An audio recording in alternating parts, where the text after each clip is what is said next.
Hello, this is Bad Vibes. Today's video is a special mega collab featuring a lot of up and coming narrators. I put this tweet out the other week and was blown away by how many people wanted to participate, making this video really long and really awesome. I ended up pulling everyone's name out of the hat to decide the order, just to be fair. Timestamps with all the creators' YouTube channels are in the description and in the pinned comment. Please feel free to jump around the video and check out and sub to as many narrators that you enjoy. I hope you enjoy this video. Make sure you hit that like button. I will also be reading stories throughout this video, so sit back, relax, and enjoy.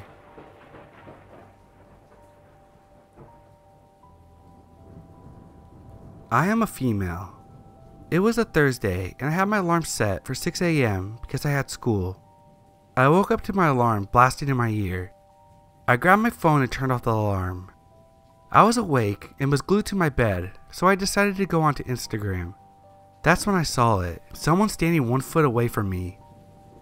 My vision was a bit blurry, but I could see that she was wearing a nightgown with flowers and she had long hair.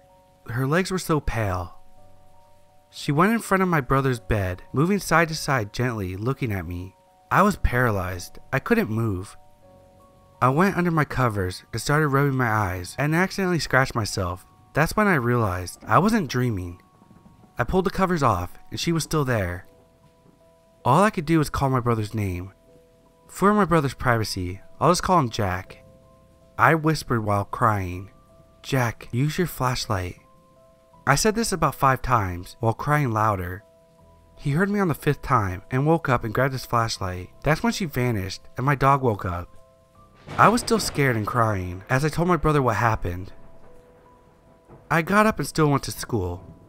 When I got home later that day, I told my mom, and what she said still chills me to the bone. She said that a woman had died in her house and used to live there alone with her son. When she died, her son moved away, and that's when my mom rented the house. I am no longer comfortable being in this house.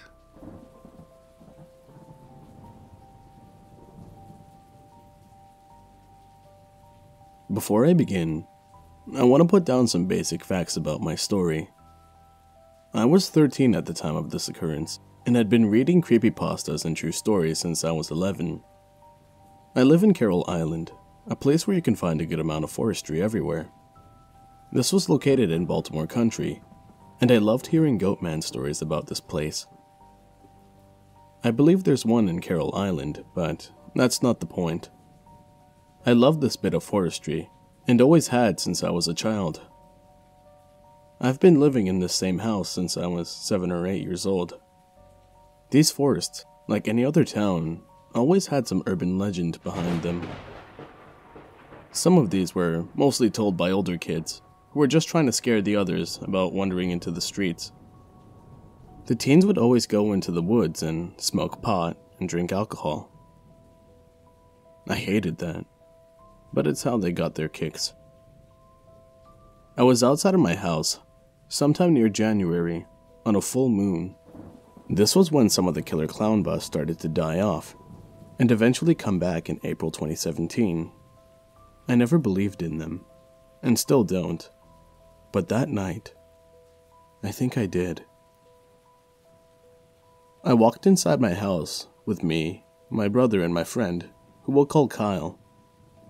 Kyle was from the Dominican Republic, and had always believed in the paranormal, so we had a good bit in common.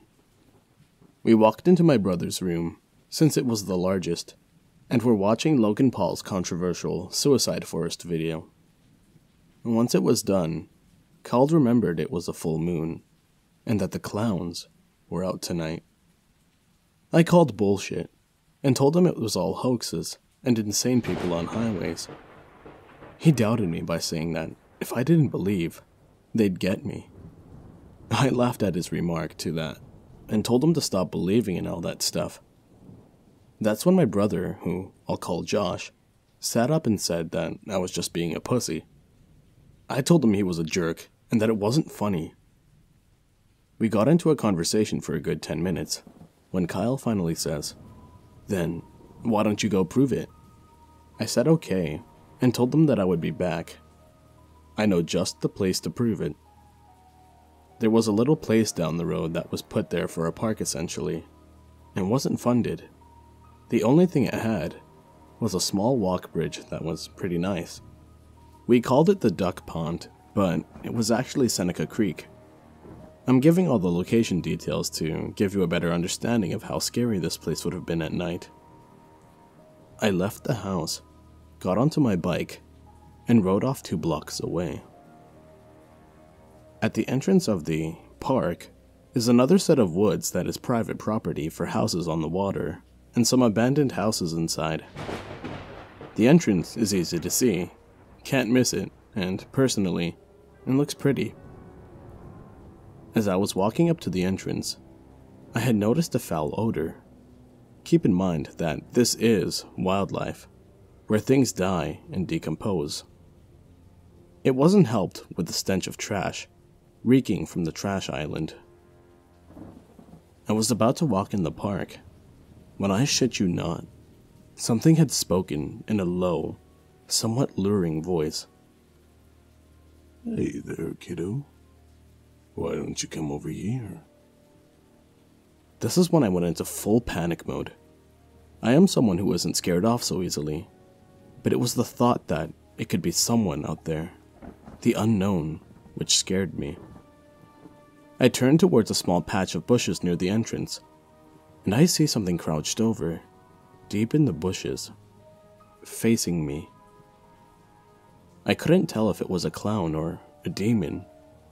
I didn't even care at this point. Even thinking about it is making me paranoid. As I was gonna man up and go see what it was, it speaks again. "That's right. Come over here." And I hear a sheathing of a blade. That's when I knew it was time to book it. I instantly wailed out in fright, almost pissing myself, and crashed into that bike. I say, if I hadn't been riding for many years and built up muscle to power out of there, I would have been done. I floor it back to my house. At this point, my body is in complete hysteria, and Kyle said that once I opened the door, I was not comprehensible. It took me a minute to calm down, and realize I shouldn't be so scared. I explained to Kyle and Josh what had just happened, and we agreed to go back tomorrow and investigate who was there. We never did, and I never go there at night. Creepy man in the bushes, whoever you are, if you're still out there, let's not meet again.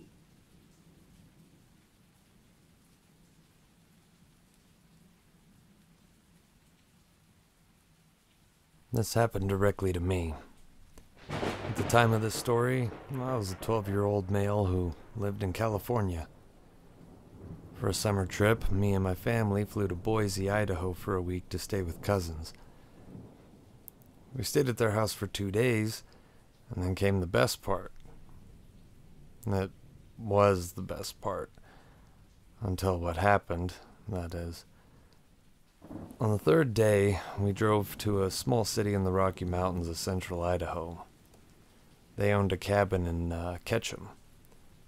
The first day was fishing at nearby lakes, playing games, and meeting a few of the neighbors on the small street. Everyone we met was nice. It was amazing. I thought nothing could go wrong. Before I say more, here's a layout of the area. The room where I slept was at the back of the house. There's no fence at the back of the backyard because it was on the bank of a freezing cold river. Directly on the other side of the river was a huge mountain covered by a thick forest of pine trees. A small path starts on the other side of the river, but there's no bridge. There is one a quarter of a mile down the road in front of our house. I went to bed that night. I woke up at 2 a.m. needing to use the bathroom. I got up and did my thing, and then I headed back to my room. As I got into bed, I felt hot, so I opened my window. Not 15 minutes after I opened my window, I heard the most terrifying screech come from the forest. It was raspy but high-pitched. I know for a fact it wasn't human. I've heard stories from horror narration YouTube channels that often describe creatures that make weird noises that sound sort of human, but aren't. I heard it once more, but this time closer. In the morning when I woke up, we explored around town. At 7 p.m., me, my sister, and my cousins got permission from our parents to go explore the forest. I was uneasy, considering I had heard creepy human-like noises in the night, and it was nearing night. The oldest cousin, Alex, who was 16, took a loaded pistol, a lighter, and a backpack of snacks. I carried a hunting knife and a flashlight. The cousin my age, Julia, took just a flashlight. My sister, Brianna, and the other cousin, Karina, who were both 10, took some extra batteries and a small bag of candy each. We made our way across the bridge at the end of the street and back to the path on the side of the river across from the house. All of us began to hike to the top of the mountain. We made it to the top of Bald Mountain in an hour and a half. The view from 9,000 feet was incredible. At 8:55, Alex and I figured it was time to head down and ordered the group to the path. At this point it was dark now and the sun had fully set. Julia and I turned on our flashlights and shined them ahead as we walked. Some halfway down the mountain, which was about 45 minutes into the walk, I got the dreadful feeling you get when you're being watched and followed.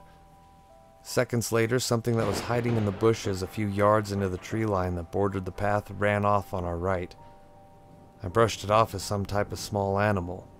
5 minutes after the incident, what we heard made me tingle with fear and my heart dropped to my stomach. That same horrifying screech from last night echoed through the forest from a mile or two away. I told everyone we needed to move faster, and we did. It went off again, but closer. Again, closer. Whatever that thing was, it was moving faster than us. We were full-on speed walking by then. That still wasn't fast enough because soon the screeching stopped, and we heard loud steps 30 yards off to the right. I got that feeling of being watched again. Alex took his gun and fired 2 shots into the general direction of the steps. The creature backed off, but even though we thought he was gone, I still sensed that we were being watched. As the river came into sight, it caught me and everyone else by surprise. I heard the path's gravel crunching behind us. I looked back, and in the darkness, I saw the outline of something that resembled a human on the path behind us, with about 200 yards of distance between us. I told Alex, and his face went pale when he looked. We told the rest of the group quietly, and on 3, we all broke out into a run towards the river. Whatever that thing was, it was extremely fast. When we reached the river, there wasn't time to get to the bridge a quarter of a mile farther along the river because this thing was catching up fast. We jumped in and swam across the ice-cold water. It got to the river just as we made it to the bank and into the backyard. Julie and I shined our flashlights and finally got a good look at it. It was a massive, hairy creature that was about 7 feet tall. It had huge, razor-sharp claws like a bear's. Its eyes glowed red when the flashlight shined on them. Alex shot at it and it darted off with one final screech.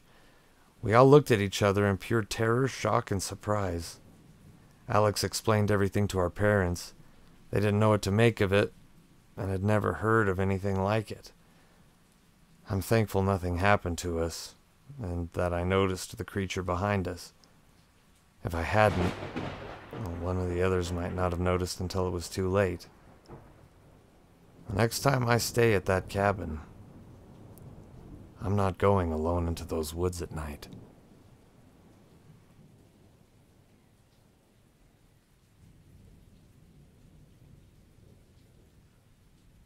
Preface. I am a 23-year-old woman, and I'm half Cherokee, from Georgia, USA.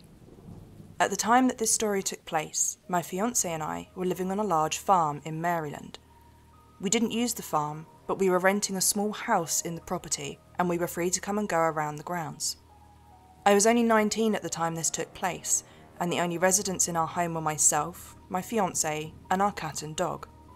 Our cat was a lunatic barn cat that I had rescued because I can't say no to animals that need help, and our dog was my loyal pit bull, who is a sweet, cuddly scaredy cat. She weighed about 75 pounds and is afraid of her own shadow. Our farm was situated on about 20 acres of land, and our driveway was about half a mile long.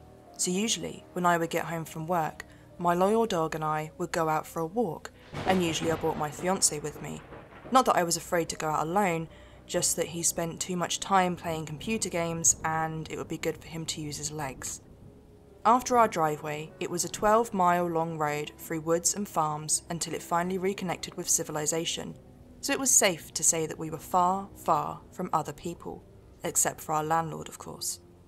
The first miles were through open farmland, followed by a brief patch of forest, and then about half a mile of wheat fields, and then solid forest for 2 more miles. Now that you have a bit of the layout, onto the really creepy bit.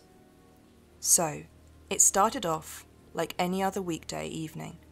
My fiancé and I returned home from work to our happy cottage and happy pets. Harley, our dog, was frantic to go out for a walk, so I quieted her and changed into walking clothes and asked if my fiancé would join me. He had gotten home shortly after me, and he said he'd seen one of the coyotes that we have around close to the field by our house. But as you may know, coyotes are mostly scavengers, especially out here on the East Coast, so I wasn't too worried, and I'm very capable of defending myself. I called him a puss, and then told Harley that we could go and that we would be fine without him. Laughing to myself, we left the cottage and started walking toward the driveway. The sun was going down, and the October air had started to get a chill to it, and it rustled through the cornfields next to our long driveway. The corn was about 6 feet tall at this point in the year and impossible to see through, so I assumed that my fiancé was just trying to scare me because there was no way he could have seen a coyote in that field. Harley was enjoying her time in the field, tearing in and out of the corn stalks on our walk up the driveway, and I knew that with as big of a coward as she was, she would alert me to any danger very quickly and by running away. By the time I reached the end of the driveway, the sun had set, and the moon, which had already come out, was shining high above in the fields. It wasn't quite full, but it provided enough light. I didn't need to use my flashlight or Harley's collar light. We turned left down the road and proceeded across the first section of field. The first field was soybeans, and if you don't know, they are relatively short plants that nothing but a rabbit could hide in, and off in the distance I spotted a few deer, but nothing alarming, so we relaxed and enjoyed our walk through the night air. I threw a stick and Harley brought it back over and over, typical dog and owner stuff.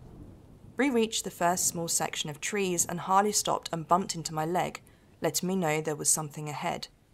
It wasn't a coyote or a deer, but there was a rabbit that had been hit by a passing car and was still struggling. As much as I hate to say this, there was no way it was going to live, and honestly, it's probably what drew the coyote pack in. I knelt down beside it, and using my knife quickly put it out of its misery, as my family had taught me, and let it pass into the next life. Feeling sad, but somewhat relieved that all we had encountered was a handful of deer and that poor rabbit, we continued our walk and passed into the next field. This was a wheat field, and the wheat was about ready for harvest, so it was quite tall and hard to see through. The field was quiet though, and Harley didn't do anything, so I figured that the coyotes had passed on, if there had been any at all. Now, this is the part you have been waiting for, and I don't know what it was, but here it is. We rounded the corner of the field and into an area with wheat on our left and forest on our right, and the air seemed to go still. Harley got closer to me, and I heard rustling in the wheat field. I saw 3 tails circling back towards the forest. Coyotes. The eastern coyotes are small, but in a pack they get pretty ballsy. Harley raised her heckles, and I yelled, "Get out of here! Go on! Fuck off!"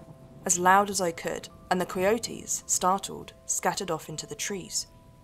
I decided to turn around and get out of there before they decided to regroup, because I am brave, but I'm not going to walk into a darkened forest with a coyote pack and a cowardly pit bull. We turned to head back, and again, I heard a rustling in the wheat. A confused coyote? I thought it must be, but no. Harley was standing stock still, staring at the wheat, and I whistled for her to come with me, that high-pitched, ear-piercing, two-fingered whistle. That snapped her out of it for a second when my whistle was returned from the inside of the wheat.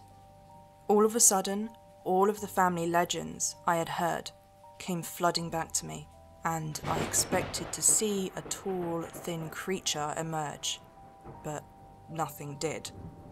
I didn't smell rotting meat or feel any sense of dread. Instead, I was transfixed with fear and curiosity. I whistled again. The whistle was returned again. Very human sounding, but at the same time, not. Against my better judgment, I said, "Hello?" My own voice replied, "Hello?" My hand on my knife, I said, "Show yourself." Silence. No bugs. No coyotes. No Harley noises. Just my own breath. Slowly, the rustling started again, and I turned on my flashlight. I shined it on the wheat field, and what I saw confuses me to this day. Animal eyes. That green-yellow reflection of light was cast back at me, but what it was connected to didn't make sense. There was a girl, no more than 14 or 16, crouched in the wheat. She wore what I think must have been some kind of deerskin or fur, and she was naked otherwise. She was very thin and looked as though her skin had never seen sunlight. Her hair was long and tangled with wheat and leaves. Under any other circumstances, I would have said she was beautiful, but at that moment, she was terrifying. We stared at each other for what must have been a solid minute or so, but it felt like much longer, until I heard the unmistakable coyote howl from the forest. Both of our heads snapped towards the noise, and immediately I heard her take off through the wheat towards the sound. At that same moment, Harley took off toward our house, and I went after her. We didn't stop running until we got to the driveway, and I stopped, not wanting my fiancé to know I was running away from something. I could still hear the howling in the distance, and we started walking at a brisk pace. We made it back to the cottage with no further problems, and I didn't tell my fiancé about it, not wanting him to go out with the gun. She hadn't hurt me, so I didn't think it was right to hunt her. I was woken in the middle of the night that night by the sound of the coyotes outside of our cottage. This wasn't unusual, but now I wondered if she was with them. When I was coming home from work about a month later, I had stopped obsessing about that night, and I almost thought I had imagined it when I had to slam on my brakes for something in the road. It was dark. When my headlights hit its eyes, they reflected green and yellow. It was a large coyote. It just stared at my car for a moment and ran off into the woods. I know this sounds crazy, but I still wonder if that.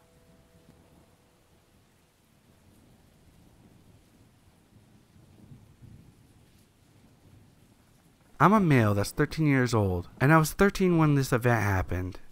So anyways, I was asleep around 2 or 3 in the morning, and I heard some laughter coming from my basement. I thought it was my dad playing a joke on me. So in the morning, before he left, I asked him if he had been laughing at 3 a.m. in the morning. I know it was a weird question, but I asked him anyways. He told me no, and asked me what it sounded like. I told him it sounded exactly like his voice, but more hysterical and deeper. He just gave me a weird look and said I was probably having sleep paralysis. If you're familiar with that, you know that you can't move. And the thing is, I was fully mobile, meaning it wasn't sleep paralysis, and it was real.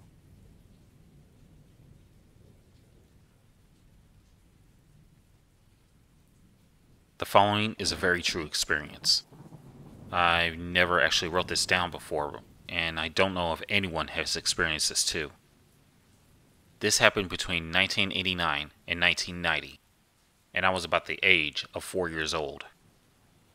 To this day, I still get chills thinking about it, and I wonder if in some way unknown, it changed me.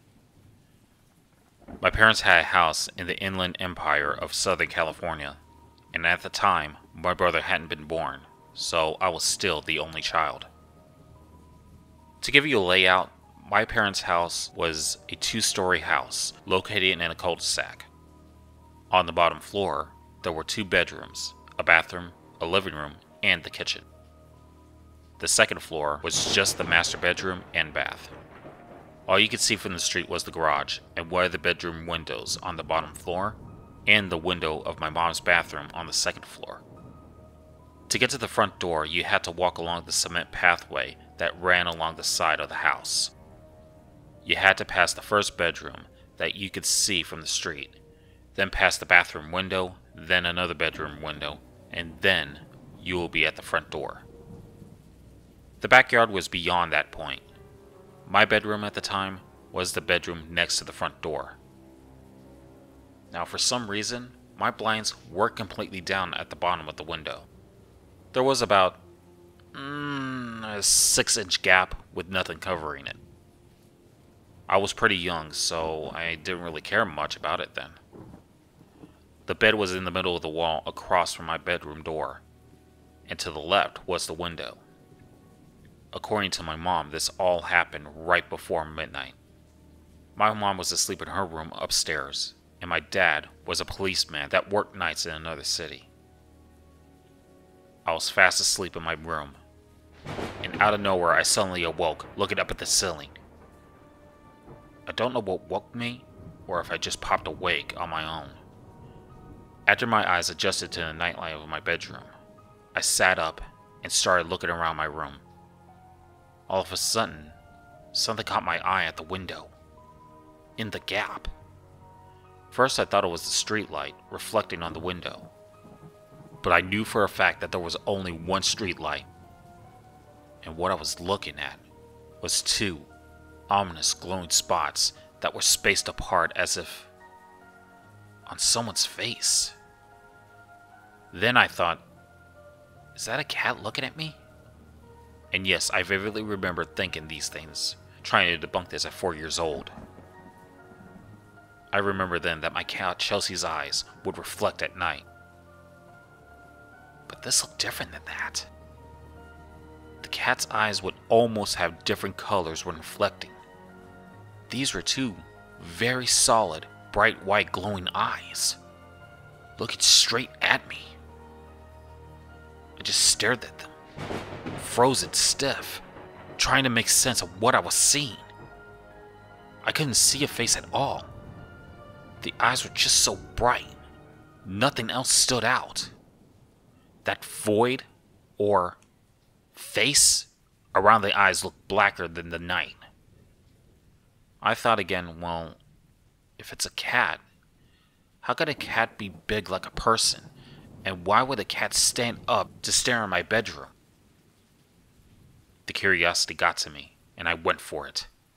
I flipped my covers off, turned my little 4-year-old body towards the window, and put my feet on the floor. This is the moment the creepiest thing happened, and it will forever be burned into my brain. I got off the bed and got on my knees to get a closer look at this so-called cat. When at this very moment this face's pair of glowing white eyes begins to slowly and steadily tilt to the side, very similar to Michael Myers in Halloween, eyes still locked on me, not blinking once. The feeling of dread and fear shot through my body. Completely terrified, I burst into tears immediately and booked it down the hallway, through the living room, and up the stairs to tell my mom. Although I was going as fast as I could, it felt like it took forever. When I got to my mom, I was so upset. I couldn't get any words out. Tears were streaming down my face, and my mom was becoming seriously concerned at this point. She was able to calm me down just enough for me to get out the words. There's white eyes looking at me through my window. I'm at the bottom. Are you sure? My mom asked. I cried out, Yes.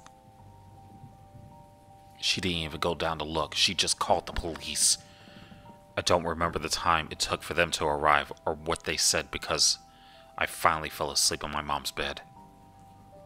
I do remember faintly waking up to a knock on the door and my mom going to open it. The cop speaks to her and I hear her say, Okay, thank you. Good night. and she shuts the door. Did they find it, Mommy? I asked, half asleep. No, honey. He said they couldn't find anyone.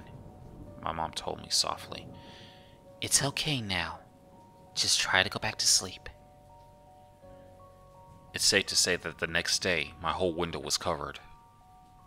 Years fast forward, and I'm in middle school now. Every now and then, I will think about that night. Sometimes I wonder if that moment was real. If those eyes were really there. Those unforgettable white eyes. One day, a random thought came up, and I asked my mom if she remembered that night. She tells me, Why, yes, of course. Why? I don't know, I'm just wondering, I guess, I said.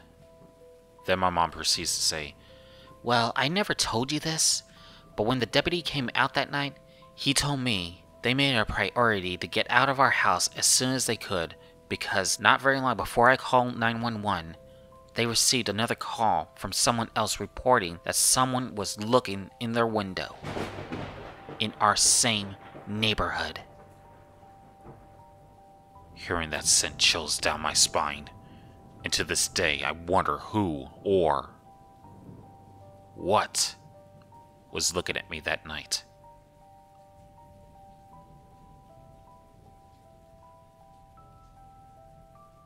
I've had a lot of weird, unusual, or just downright creepy instances happen in my everyday life for as long as I can remember. It's not just me either. Several members of my family have shared scary stories with one another down the years. What I'm about to tell you is a completely unexplained mystery that happened to my dad in 1980 when he was 18, and it involves a night out with his best friend and their girlfriends at the time, whose relationships didn't last long.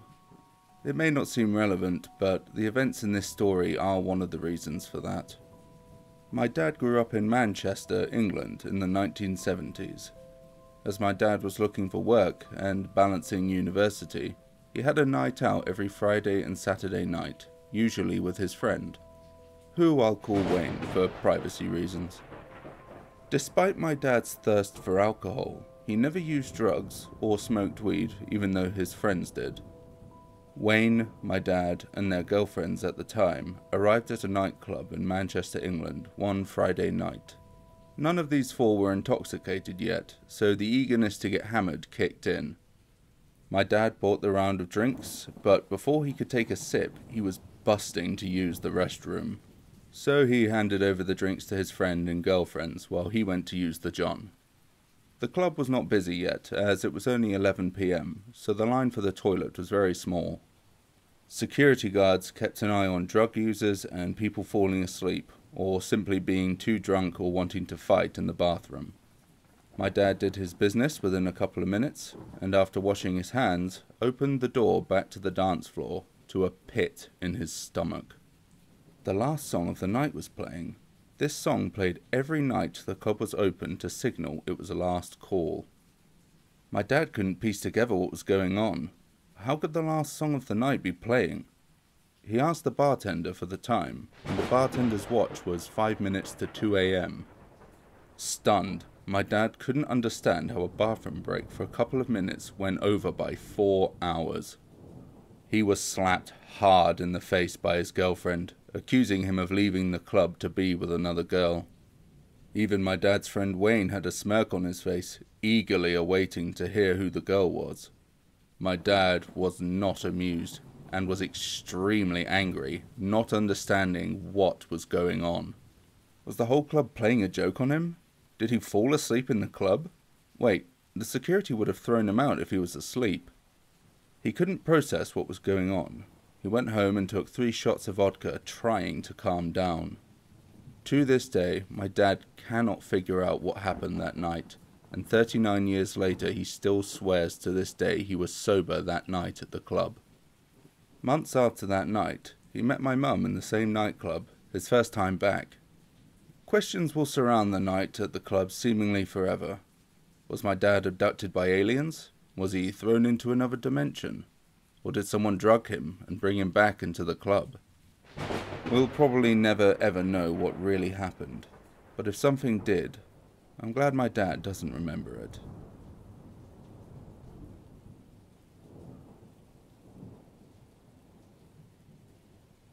This story took place my sophomore year of high school. I was 15, a girl, young for my grade. It was a Wednesday in the winter. I joined the honor society at my school. Besides meeting and talking about how to help my community, we also had to meet at 7:20 a.m., which was 25 minutes before school. Since I wasn't a morning person, missing more time to sleep was always frustrating. That's why I was always late, which I was on this day. Being 15, I couldn't drive myself to school, so I had to have my grandma, who lives with my mother and I, since at this time my mother would be in the bathroom putting on makeup before work. My grandma opened the garage with a button on the garage wall. Both she and I got into her car, which was parked in the garage, of course. Once closing the door, she would pull out into the driveway. Now she looked back towards the front windshield to pull out to the right toward the street to our cul-de-sac, and I screamed to stop, and she quickly slammed on the brakes. There was a man, tall, about 6 feet, dirty blonde-looking hair, wearing all black. He was only illuminated by the headlights, since on winter mornings it was pitch dark and today it was raining. I noticed something in his hand. Being the observant person I was, I thought I saw a black handle. The man didn't look at us, didn't explain himself, or wave a hand to say sorry. He just stopped in front of the lights for about 3 seconds before continuing to walk through our yard toward our neighbor's house.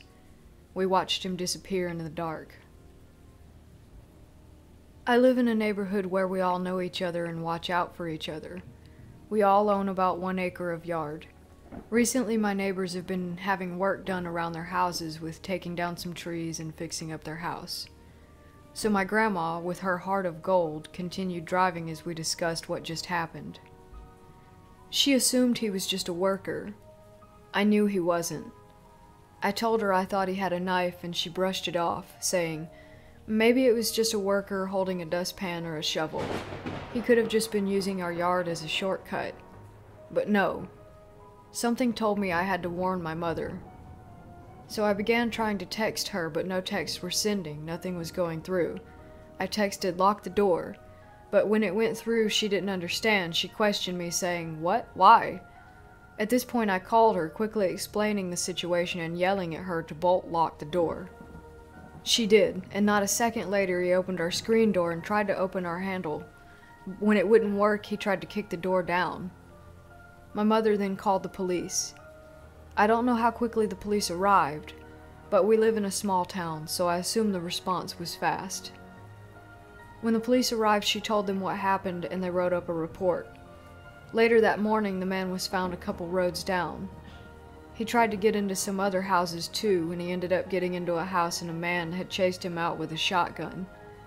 He was caught and arrested, found with a large butcher knife. Although this isn't an extreme story, it always holds a lot of what-ifs. What if I hadn't been late? What if I hadn't gotten a hold of my mom? And the biggest one of all, what if I wasn't late and my grandma would have asked him if he needed help?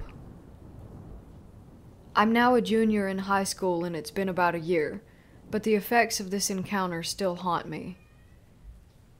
I'm afraid to be alone. I'll double check or even triple check locks and listen intently to the sounds of my house when trying to go to sleep.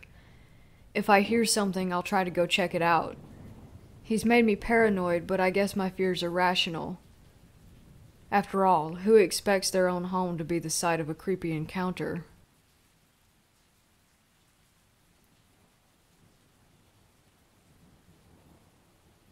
When I was about 9 years old, I was on my scooter on my way back from the field by my house. Me and my friend used to hang around there a lot, but but it wasn't a proper playground, so we would just make dens in the woods and play football sometimes. Anyway, my house isn't too far away from the field, but between the two areas, the quickest way back is through the alleyway that cuts through the woods and a few houses. I was on my scooter, heading back towards my house. As I'm going down this alley, a massive black van completely blocks the path ahead that turned out of an intersecting road. It completely blocked any way to pass, so the only way was to go back where I came from. I stopped dead in my tracks in front of the van, and the driver started rolling down his window. A man with glasses and beady eyes just stared back at me and began to talk. I didn't know him at all, and he certainly didn't live in our neighborhood. "Young man, can you help me for a second?" Me being the stupid 9-year-old that I was, thought he was asking for directions or something, so I responded, "Are you lost?" "No, but my cat's gone missing. Just come a little closer to the van for a second and I'll show you a picture." At this point, it clicked in my head what was going on. The fact that he wanted me to get closer to the vehicle struck so many alarm bells. Not just that, but I could see his arms ready at the van door to open it and grab a hold of me. I then realized how close I was to the van. I politely said, no, sorry, and just bolted down the alley. The scariest thing was, I could hear him opening the van door behind me. At that point, my heart sank into my stomach. I went from addressing this as a casual situation to full-on scared shitless. He didn't actually chase me, I guess, but I could tell he wanted to make the effort. I ended up taking the longer route all the way to the main road back to my house, and thankfully, I didn't see him drive past. I've never forgot this story, and it honestly strikes me now that if I had stayed by the door, he could have just yanked me, and I would have been gone.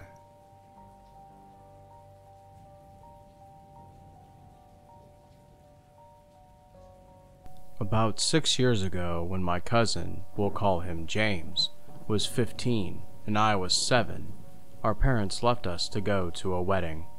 They trusted him enough to babysit me for a while so they could get to the wedding on time. It was more of the parents' friends, so he didn't really have to come, and it seemed cheaper to leave us at home.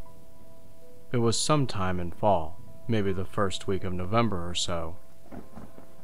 He and I were playing games when there was scratching at the door. It was loud and animal-like. Something or someone wanted to get in.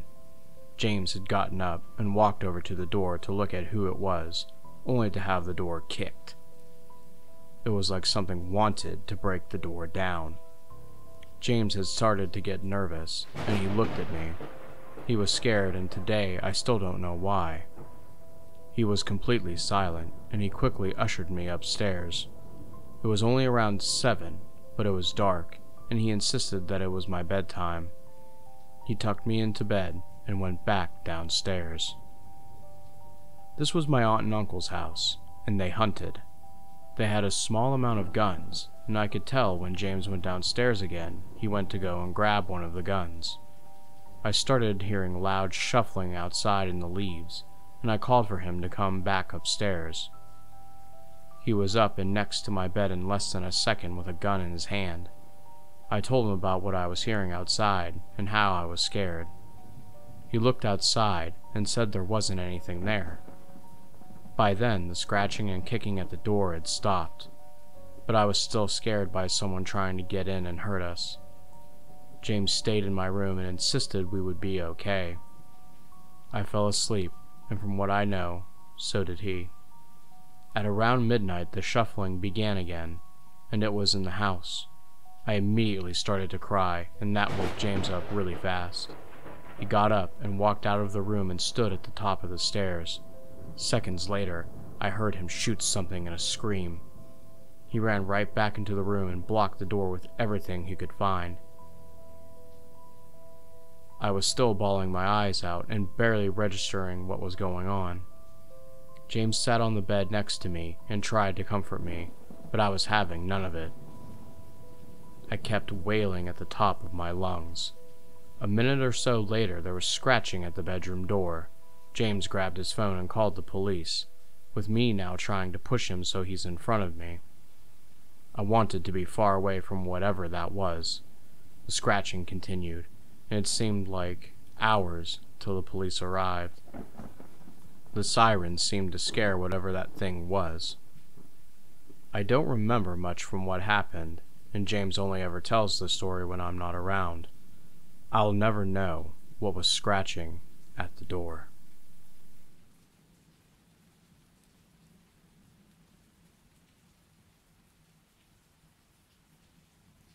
This story happened to me from late July 2012 until late 2014, with ongoing issues for my safety. On that note, I would like to remain anonymous for the safety of myself. This all began late July of 2012. I come from a small town where everyone knows everyone.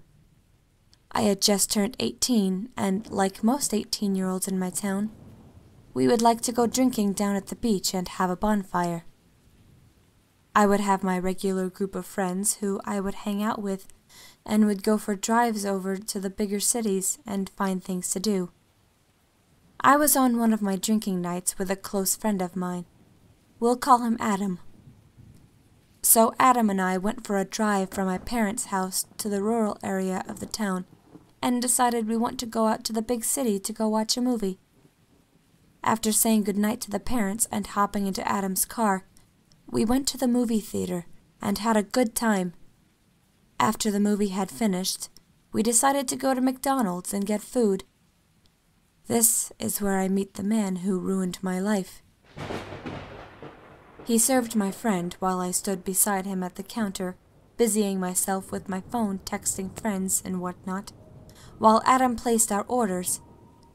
The guy who was serving us gave me a smile, and I smiled back as I said to my friend I was going to have a cigarette. He nodded, and I went outside.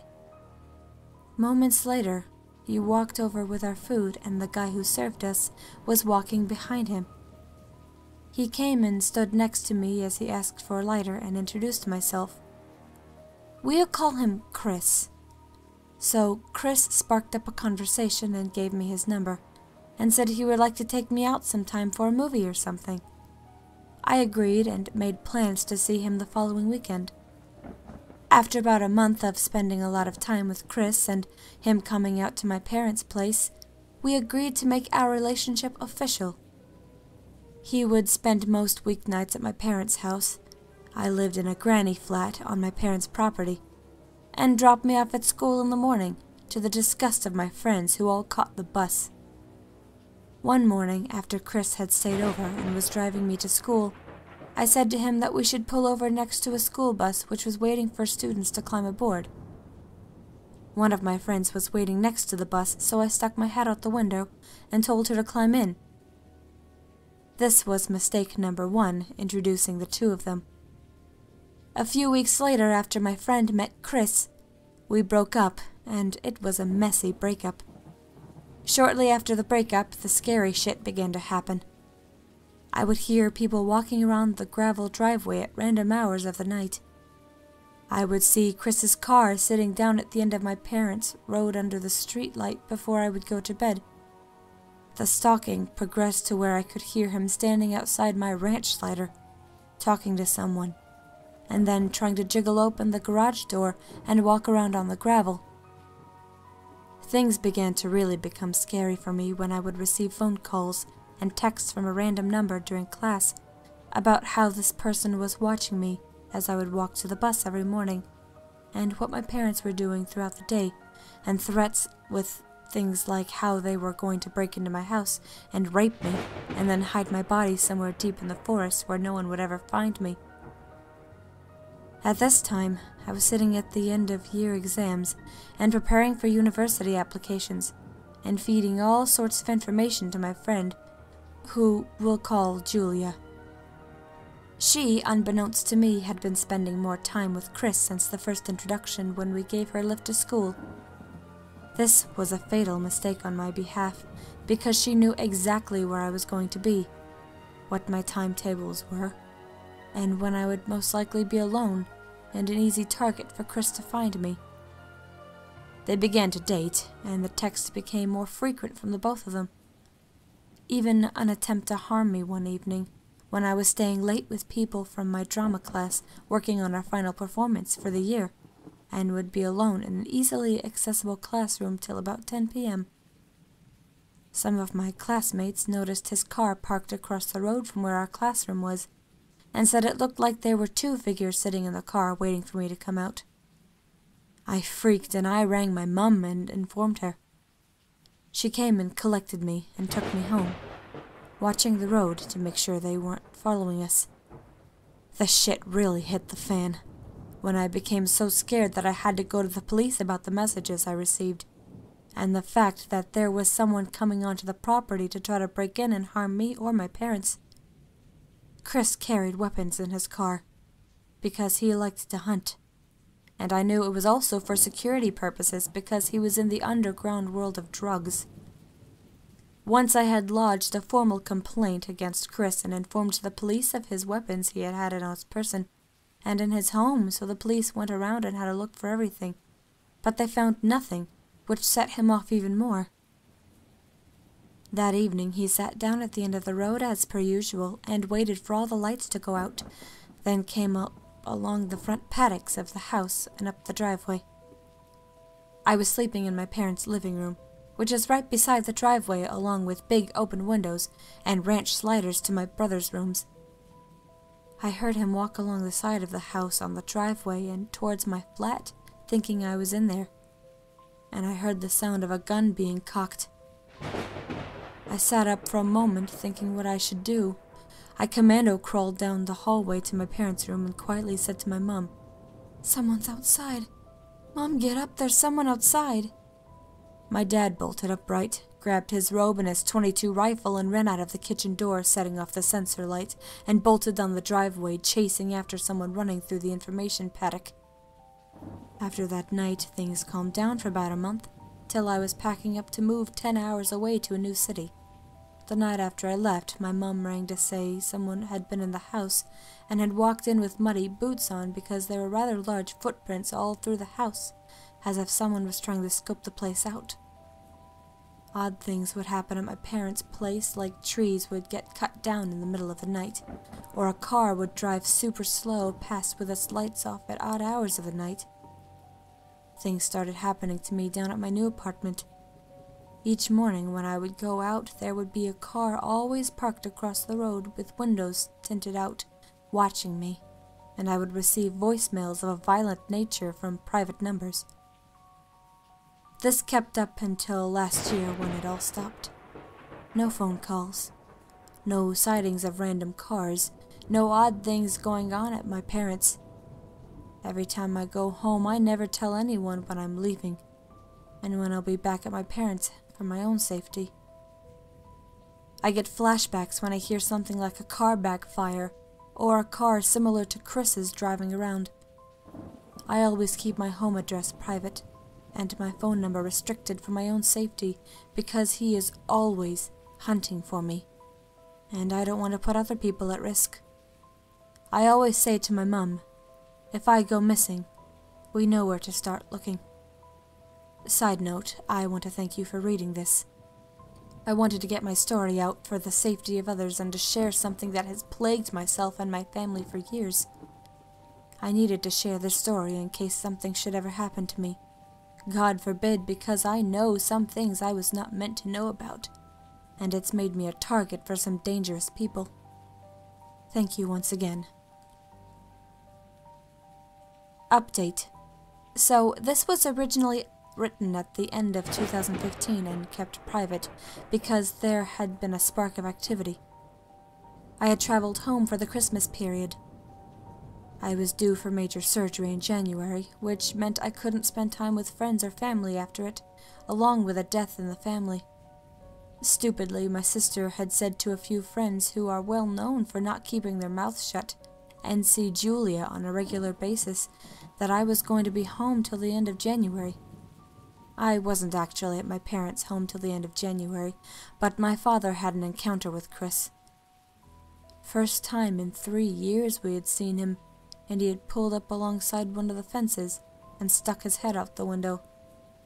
This is normal to have people talking to my dad from their cars because we live in such a small rural area. We are rather close with our neighbors, who are all a fair distance away. He stuck his head out and asked if I was around, and that I was an old friend. My dad clicked instantly who it was and said if he didn't leave right now, he's going to grab his gun and that's the end of it. Chris laughed and said, "We both know you won't be doing that before I put 2 bullets in your head. Now where is she?" My dad, thinking on his feet, said I was in hospital 3 hours away, and I'm now living in the biggest city north of my parents' house.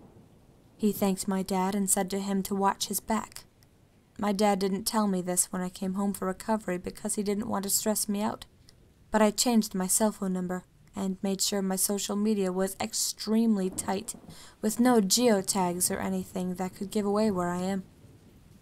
It's scary to know that someone still holds a grudge to this day because I know some very, extremely sensitive information about him.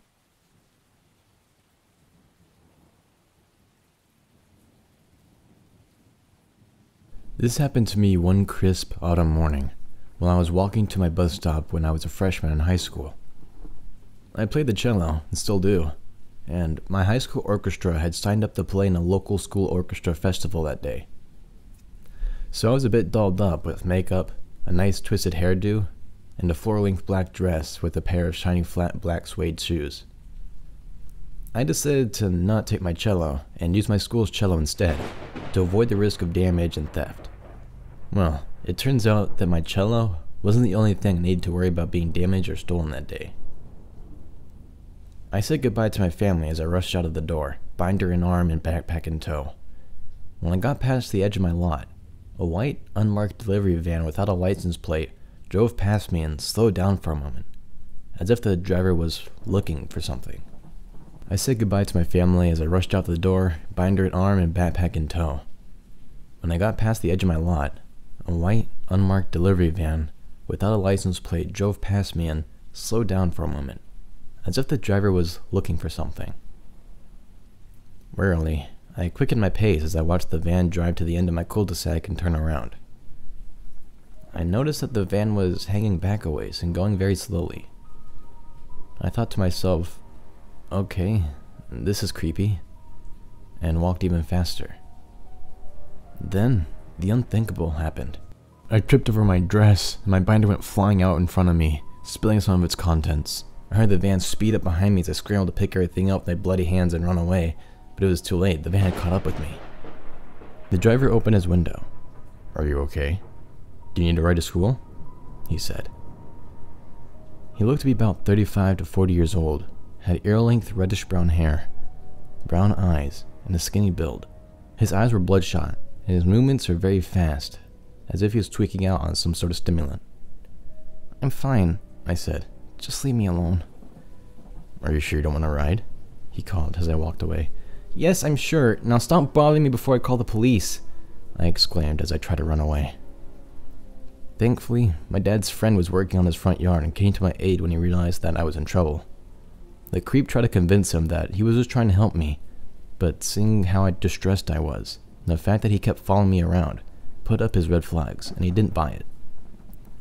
My friend's dad told me to run inside and get washed up while he called the police. As I did so, the creep tried to get out of his van, when my dad's friend slammed the door shut, saying, "If you get out of this van, and you try to hurt that girl, I will beat your sorry ass. You need to leave, now." I told my friend's dad that I still wanted to catch the bus, thinking that being among friends would help me calm down. So he agreed to watch over me until the bus got there. There was one other girl at the bus stop, and that was some sort of comfort, but the creep had the nerve to come back. When he drove around the second time, I ran for the nearest ditch and started sobbing. I was scared for my life. I had previously been in a 6.8 magnitude earthquake, and this experience was 10 times scarier than that. The other girl that was at the stop ran over to me, asking what was wrong, and I told her what had just happened. She stayed there with me until my friend's dad raced back down there with his truck. We waited until the bus came back to make sure the other girl and the other students who came later got on the bus safely. Once I got to school, I told the campus police officer what happened and tearfully gave him the best description of the creep in his vehicle that I could. Thankfully, he was caught later that day while I was at school, and I thanked the campus police officer profusely for getting that search started. Turns out, the creep had been living in my neighborhood for about a year. He could have been watching me for that long, and I didn't even know it. This is an experience I would not wish my worst enemy. For months afterwards, I was so afraid to walk by myself in my own neighborhood that my parents had to walk with me or drive me to a bus stop and wait, because going by myself meant having flashbacks and embarrassing panic attacks. This creep may not have taken me, but he took away my ability to feel safe. It took me a long time to gain that back. To the creep who did this to me, why?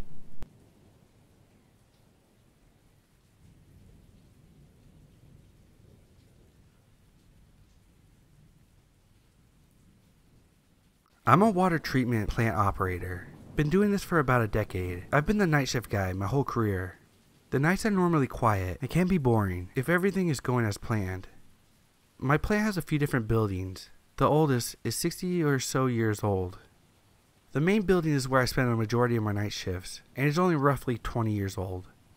For more backstory of the area, this used to be a booming, energized area. This area was littered with railroad tracks and drifters coming and going on the trains. Our farms and factories were very bountiful back then.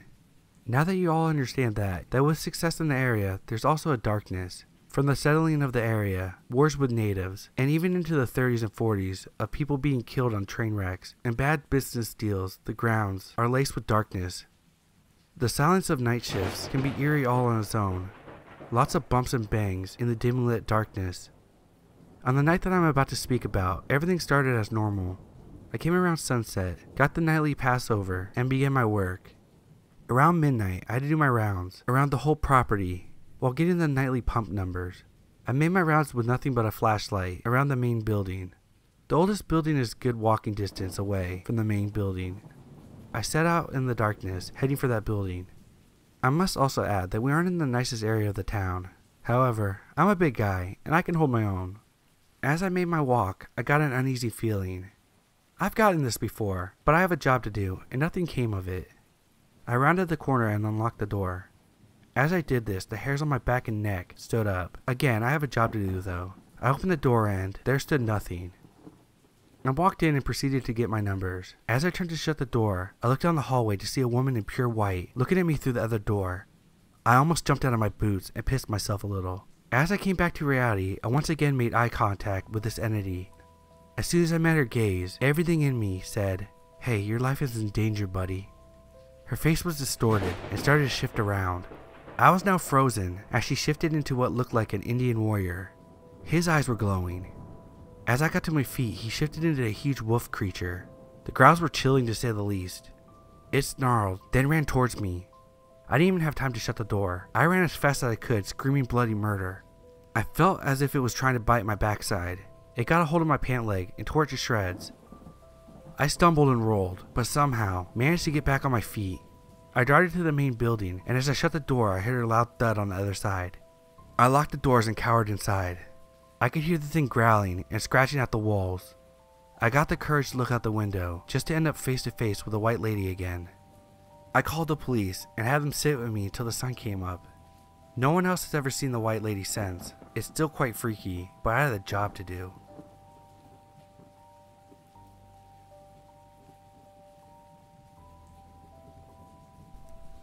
I'm a 16-year-old male, and I used to be a bit skeptic to all things paranormal. Until one weekend at an abandoned house.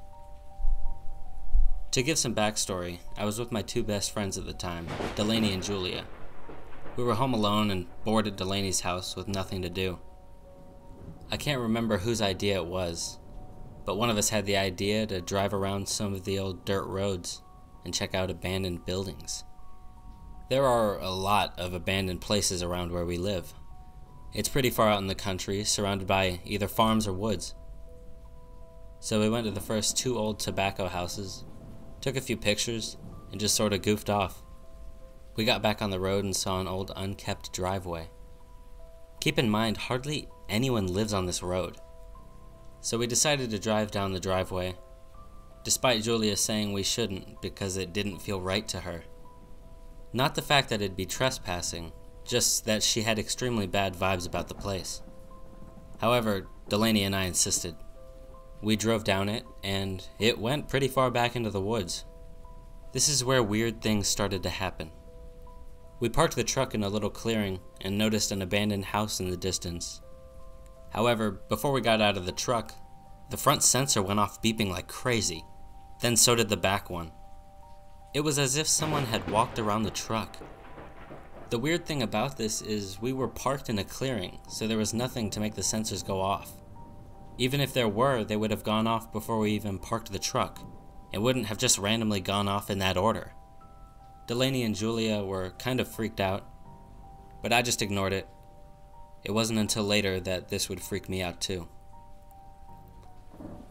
We all got out of the truck and started walking towards the house. I was in front with my friends walking a decent distance behind me. If I'm honest, I was just showing off and acting fearless. I wasn't that scared until I saw her. A woman.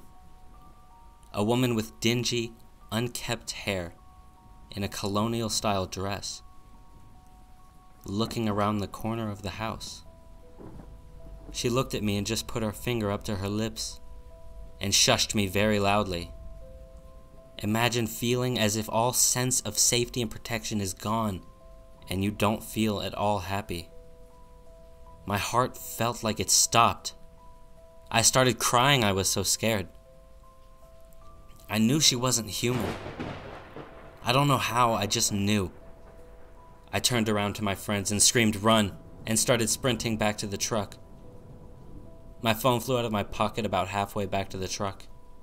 My friend Julia told me that this happened, and I told her to leave it. Now, if you know me, you'd know if I'm ditching my phone, I'm serious. Julia and Delaney got back to the truck. We tried to open it, but it was locked. Delaney reached for her keys, but they were gone, and so was Julia's phone. It's as if whatever that thing was trying to keep us there. Delaney ran back and picked up Julia and I's phones and found her keys. We got in the truck and floored it out of there, back to Delaney's house. You might think it's just coincidental. We dropped all of our things. But the thing is, our phones and Delaney's keys were all deep in our pockets, and it didn't make sense for them to just fall out on their own like that. Later at the house, we were all talking about the entire situation, and I was explaining what I had seen. My friends didn't hear the shush, nor did they see the woman. I was afraid they didn't believe me, but Julia reassured me that the look on my face and tears were proof enough for her to run as well.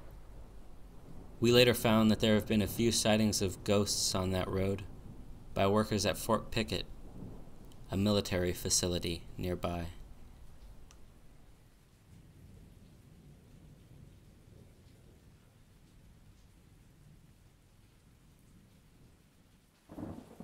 So this happened at work, my first real job. I work with some great ladies. The oldest we call Mama Bear because she literally treats us like family. Our job is customer service, and sometimes we get prank calls. Mostly harmless, but it can get scary. Mama Bear once had a guy calling her saying his internet was broke and he was going to run her over unless she fixed it. Pretty sure it was user error. Well, a few days ago I get a call. "Hello, thank you for calling XYZ Company. How can I assist you?" Silence. "Hello?" No answer, so I hang up. A few seconds later, another call, same thing. We don't have caller ID on our office phones, so no way to know if it's the same person. Next day, same thing. After the third call, finally the person, a man, says something. "What's your name?" "What?" "Your name. What is it?" "Do you need tech assistance?" "I'm Pete."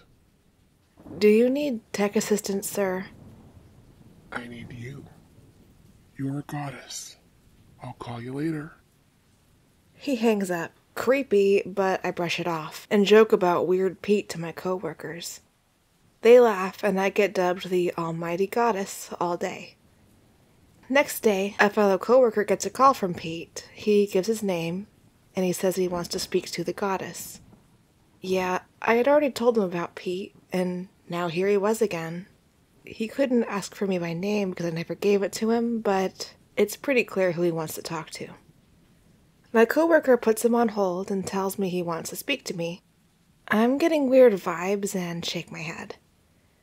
She tells him I'm not there today, and he goes from 0 to 100 real quick, screaming at her for lying, calling her racist derogatory words for just about every skin color. He hangs up. Phone rings again. I pick it up because we're a call center and it's my job. I wish I hadn't. Hello, thank you for calling. It's you. Don't hang up. I'm frozen and stay silent. I know it's you. I'd know you anywhere. I need help. Do you need tech help? No. It hurts. Sir, this isn't 911. We are a tech call center. We can't help you if you're injured. At this point, Mama Bear overheard the conversation and walks over. We have a speaker option on the phone, which she activates. His words ring out over the office. It's throbbing. I need you, goddess. Now where I live, you can work starting at 16 and earn school credit as part of their program. I had just turned 16 a few months prior. Though I am 16, I knew where this was headed and decided enough was enough. Sir, I can't help you. Please don't call here again. And I hung up. At this point, Mama Bear said if he called again to transfer him to her phone line. Not even 30 seconds later, guess who calls? And yeah, I picked it up. I mean, I still have to do my job. And again, no caller ID. Hello? Talk to me, goddess. I'm so close. I transfer him to Mama Bear. Her voice carried out over the entire office. I can't remember her exact wording, but I'll paraphrase it best I can. Listen here, you effing predator. You are harassing a minor. We have caller ID. I'm giving this number to the police, you limp dick. If you ever call here again, I will personally see to it that your baby carrot meets the sharp end of my switchblade. Again, paraphrasing, but I think I remembered all the key points. She hung up. So far, he hasn't called back. I'm sure there might be a way to get caller ID or see the number somehow.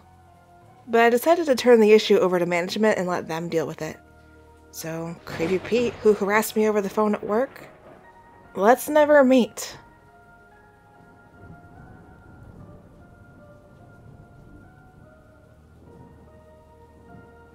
Okay, so I don't really know how to start this story off, but it just happened like an hour ago, and I am still spooked. So, a bit of preface. Me and my friend are home alone right now, and have been for a few hours. Every time he comes over, we go out to the woods by my house, and it's normally uneventful, with some throwing rocks and breaking trees and stuff, harmless fun, but this time, something else happened. Like I said, we're home alone and have been for a while, and while this happened, we were obviously home alone. We went outside to go to the woods, and the trip there was uneventful, but once we got there, something was off.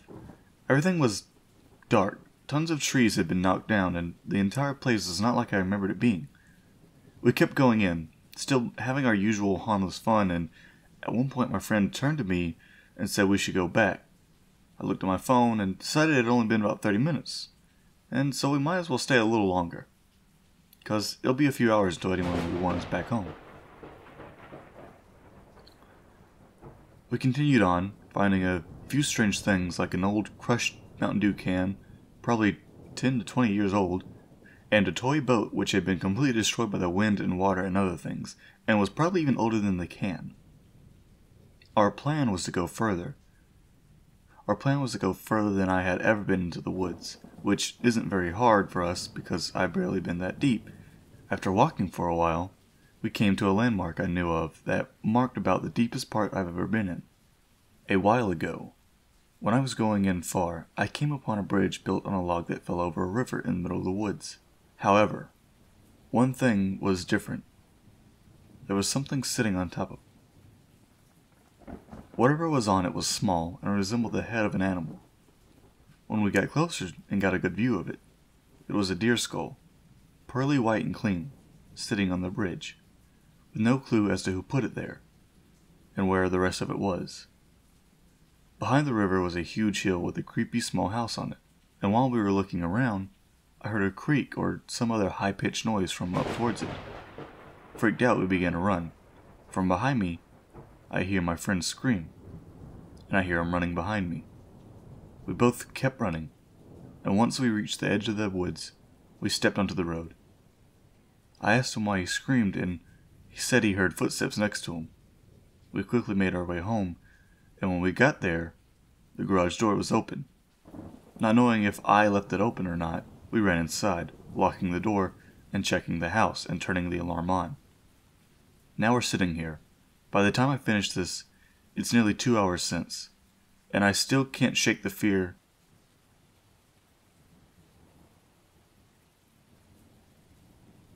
This is a story from when I was 12. Me and my parents went out on a vacation. We eventually went on to eat dinner and began the lengthy process of finding a hotel. We passed by a couple of hotels, stopping at Potter's Hotel. It was really dark in there for the time of day. My parents and I checked it out. I went to go to the bathroom, finding a Mother Mary statue in the entrance. It was ominous. It just didn't feel right. I gave it a good stare, and her eyes and her head moved to me. At least, I think they did. And I did something stupid. Instead of running, like any sane person would, I shook away the feeling of unease, and I went through to the bathroom anyway. I entered the stall that had looked like it hadn't been used in years. Like an abandoned McDonald's. And inside the stall, after I finished my business, that's where my chills started. It blacked out in the bathroom for about a minute and a half. I was too scared to move, so I just kept quiet. Then I heard a loud thud on my right side. I began to panic, not knowing what would happen next. From there on, in the light of the one sole surviving light bulb, I saw a shadow, its head slowly twitching. I tried to stay as quiet as I could, but my breathing was too loud. After that, the shadowy figure let out an ear-piercing shriek. That was all the incentive I needed. I busted out of the stall and jumped out of the open window. Landing roughly, I ran as fast as I could back to the car. My parents were there and immediately began asking me what had happened. I didn't answer, afraid they wouldn't believe me. We continued on to a different hotel, the encounter in the bathroom all but forgotten due to exhaustion. The hotel looked pretty decent, so we rented a unit. We had dinner, and it was already late, so I went to my room and lay down. Later that night, I woke up in a cold sweat. Surveying the darkness, I looked to the corner of the room at what seemed like the figure I saw in the bathroom stall. It hovered in the air as if held there by an invisible noose. I went quiet. I didn't breathe. After what seemed like an eternity, it started to laugh. Spontaneous, unpredictable, cackling laughter. The shadowy figure started to move around my room. The figure then hovered over my bed, bringing her face into view. It was an inch away from mine. It had a feminine face with pale skin. Her eyes were rolled over into the back of her head. She opened her mouth like a wild beast, ready to feast. She dived, and I woke up. Sunlight shone through the curtains of my room. I looked around, my parents going about business as usual. My dad fixing himself a coffee, my mum watching the TV. And I breathed a sigh of relief.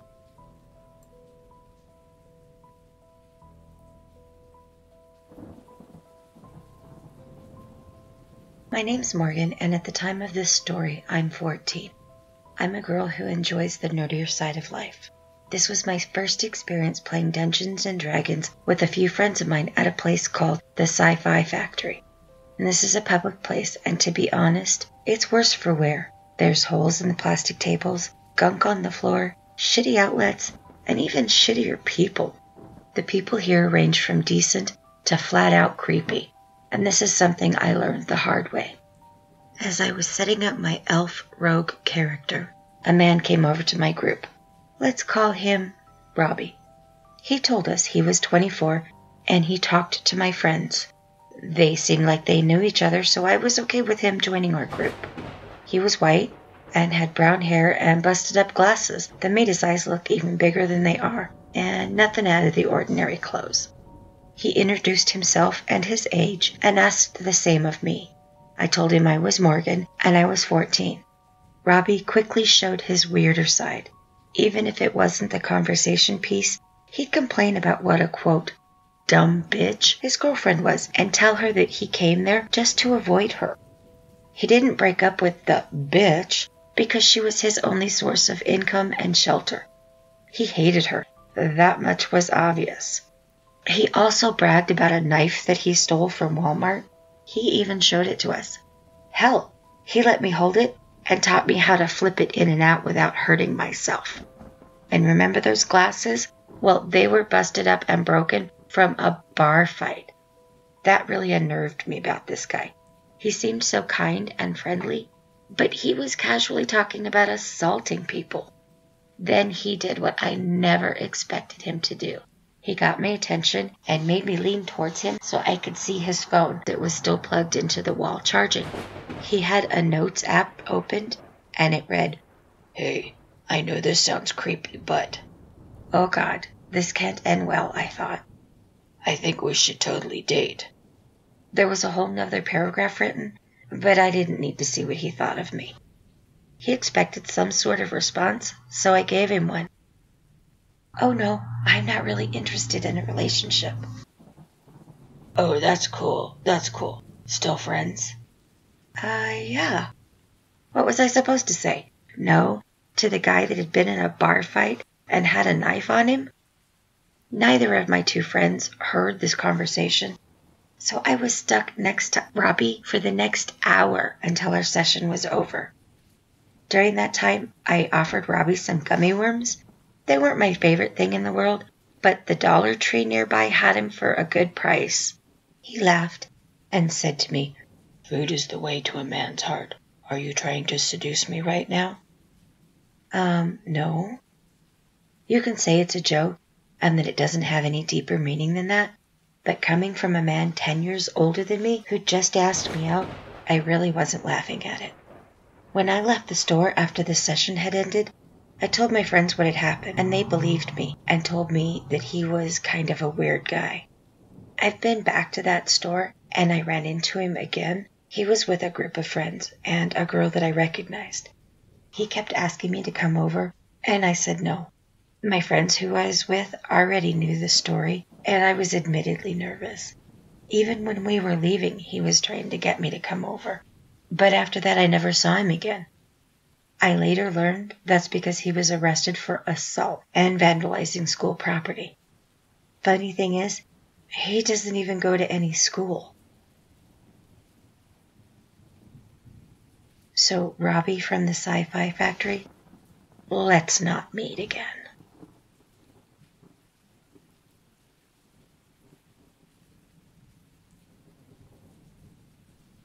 Before I begin, I'm a 16-year-old male. About 3 years ago, I was in Virginia visiting family over the summer.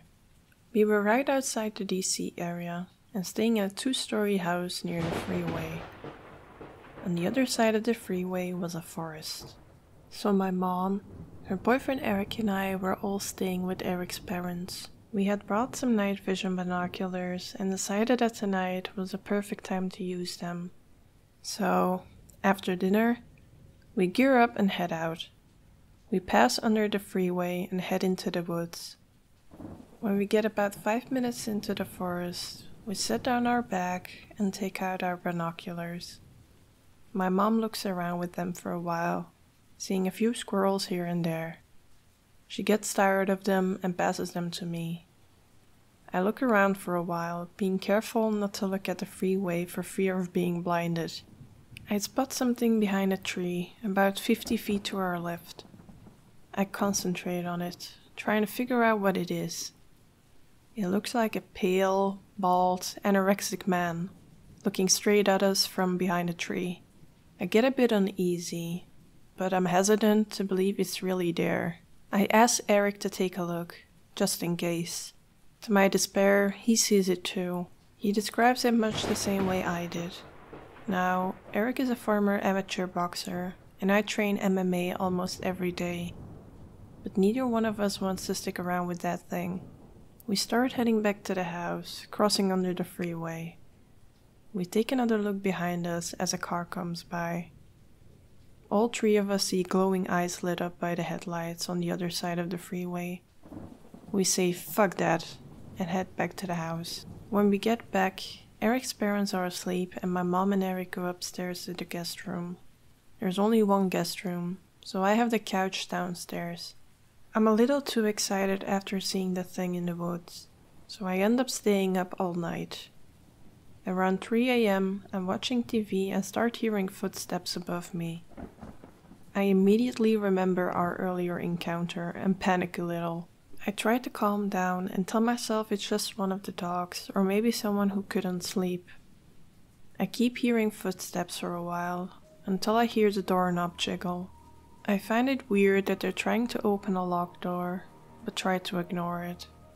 They stop, walk around for a few more minutes, and then it's quiet again. I stay up until the sun starts coming up and then pass out. My mom wakes me up and I remember the footsteps from the night before. I describe what happens and ask if one of them got up at any time. She says no, and I think it must have been one of the dogs. That is, until she tells me the room above me is the office. No one was in the office and the door stays locked that night. My heart sinks as I piece it all together. I don't know if it was that thing for sure, but I think it was. I've done a lot of research since then, trying to figure out what that thing was that night. I found two creatures that seemed to match it. I think it was either a skinwalker or wendigo. Whichever one it was, I'm just thankful that door was locked. I know I wouldn't be able to fight that thing, no matter how tough I am.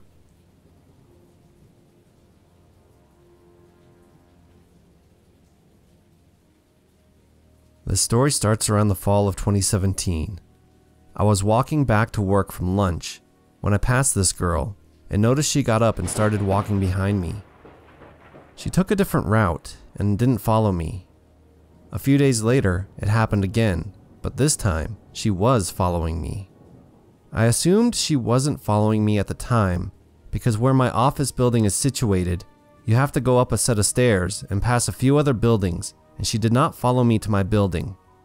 After a while, I noticed we took the same train home. A lot of the time, she would be watching me. When we made eye contact, she'd look away. Then she'd continue looking when she thought I wasn't looking. There's a Whole Foods across from my office. I went there for lunch a couple of times during the week. I started seeing the girl sitting in the window for lunch, and she would almost always get up as soon as I left and walk the same way I did. Around this time, I began seeing her more frequently during lunchtime or when I got to the metro. She was almost always there. After a couple of months of this, I started noticing that she would get off at the same station as me sometimes. Sometimes, she would walk the same way as me. Once I got to my place, I live in a condo with my brother. She would always pass by, but never follow me up to the entrance. During this time, I started receiving phone calls at work from random phone numbers that, at the time, I assumed was spam. There would either be silence on the end, or the person would hang up immediately. I also started receiving fake Facebook requests from people I already knew or were already on my friends list. December of 2017 comes. By this time, I'm not going to Whole Foods as often. If she gets off at the same station as me, I go into a restaurant or go shopping for groceries before I go home. Around this time, an old friend I went to high school with contacts me kind of out of the blue. She said she wanted to follow me on Instagram. We text a couple of times, and I accept her follow request. She contacts me again about a month later from a different number. By this time, she's texting me frequently.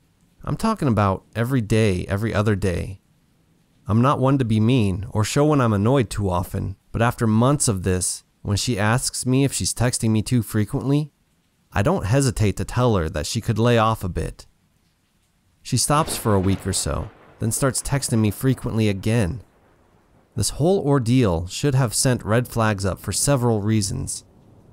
During this time, she would ask me so many random questions like when you're trying to get to know someone. She would ask for selfies, which I declined because I don't like taking pictures of myself. And I would tell her that there are plenty of pictures of me on Facebook. She would ask what I'm doing on the weekends and the names of my friends on occasion, which I wouldn't tell her because I thought it was weird that she'd want to know my friends' names. I only sent her a couple of videos of fun things I do, but that's it. August 2018 rolls around. I'm still seeing Creepy Girl everywhere during the week. I get pulled into my boss's office.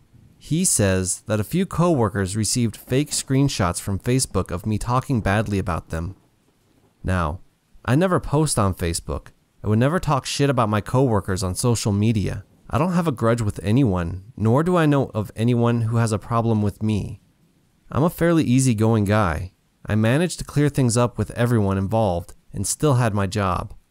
Of course, my friend is still texting me fairly frequently, and I tell her what happened a couple of days later when I got home from work. I tell her I don't want to get too much into it, but she keeps pushing for details. I finally told her I was going to bed and she got the message. The more I thought about all the time she texted me, the more uneasy I got. Some things that she said just didn't make sense, especially from the way I remembered her. We had kept in touch over the years, just not as frequently, and we hadn't touched base for a while before I heard from her in December. A couple of weeks later, I decided to reach out to my friend on Instagram, but the Instagram she last messaged me through wasn't there. However, there was still an Instagram for her that I followed and that follows me back. I reach out to her and ask what her phone number was. Phone number is completely different, and it turns out that she was never the one texting me, nor did she request following me on Instagram. I tracked the number, and it turns out to be from one of those fake phone number apps. I request to be blocked from the service, and I never hear from my friend again.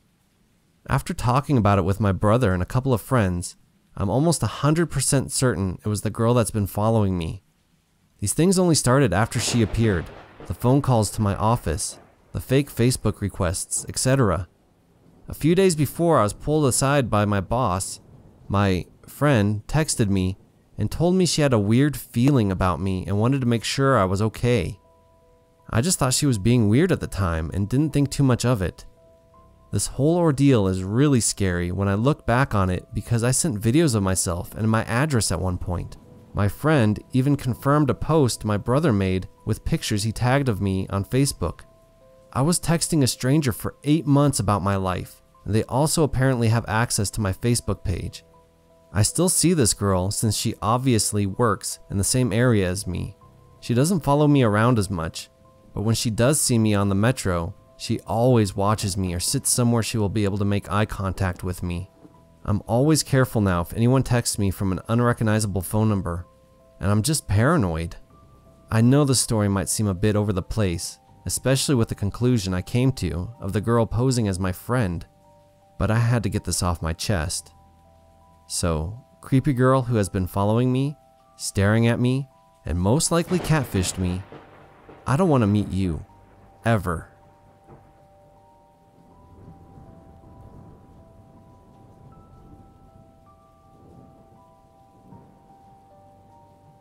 For context, I am a 16-year-old female, and I live in a big capital of a country that is recovering from a violent history and which is still very dangerous.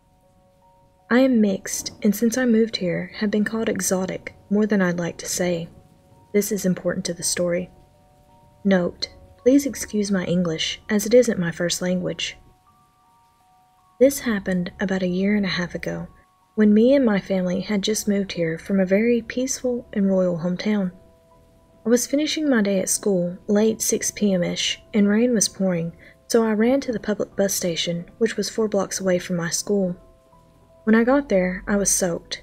There were no people around, and there were no buses coming soon. I then got the great idea to just make signs at the next cab so they'd take me home. Something no one should do in this city, as it's highly recommended to call a cab service and never get one on the streets.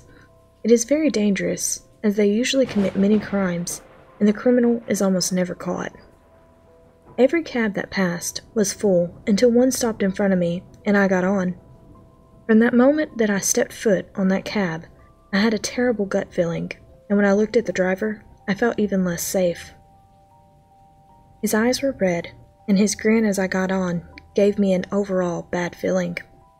I told him where I was going without stating my full address, and he started driving, while stating that he loved colored women and I looked exotic.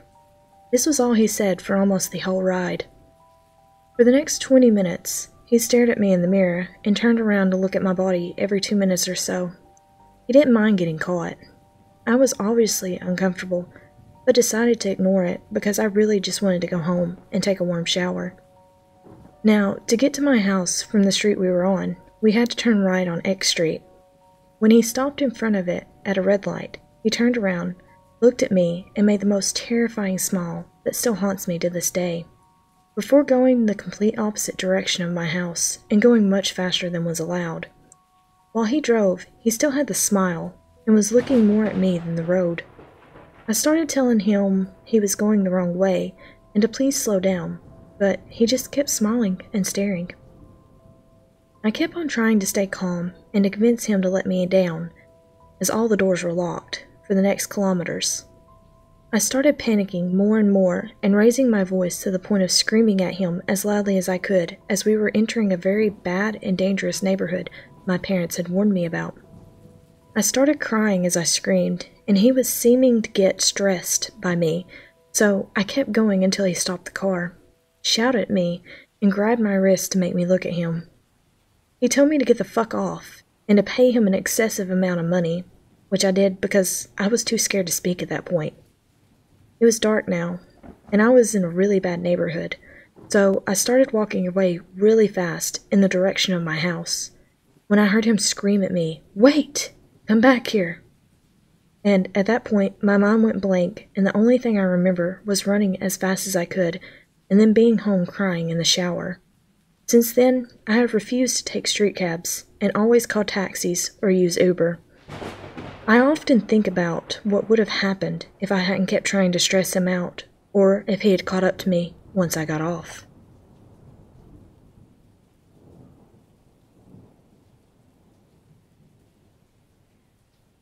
Several years ago, my family lived in a sketchy area of a small town in South Carolina. Our neighbor, 2 doors down, was a well-known drugs dealer, and there were always shady people walking up and down the street and through our yards late at night. Now, my fiancé is a night owl, and I worked nights, so we were always up late. My daughters weren't in school yet, and thankfully liked to sleep in as much as we did.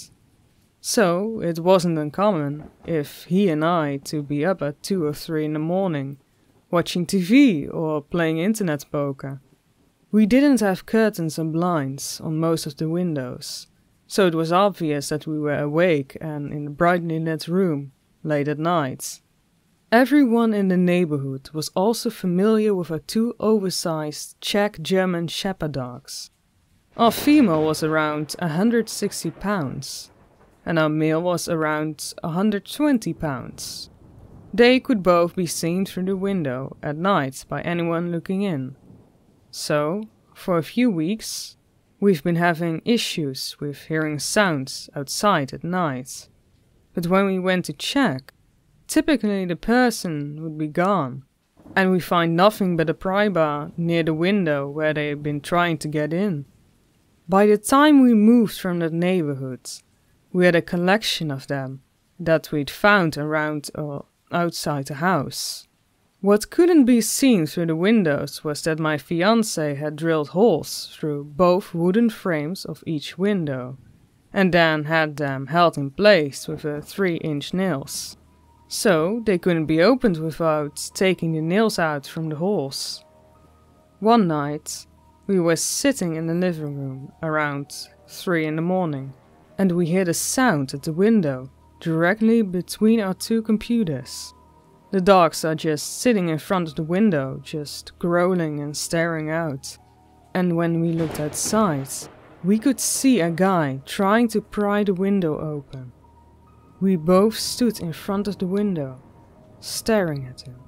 The dogs were barking, but he was just so drugged up, apparently, He didn't notice any of us there until my fiancé knocked on the window. He ran off, and my fiancé headed out to collect his pry bar. We figured that would be the end of it, but the next night the same guy was at it again, at a different window in the living room. The process repeated, with my fiancé knocking on the window and scaring him off, and then collecting the bar.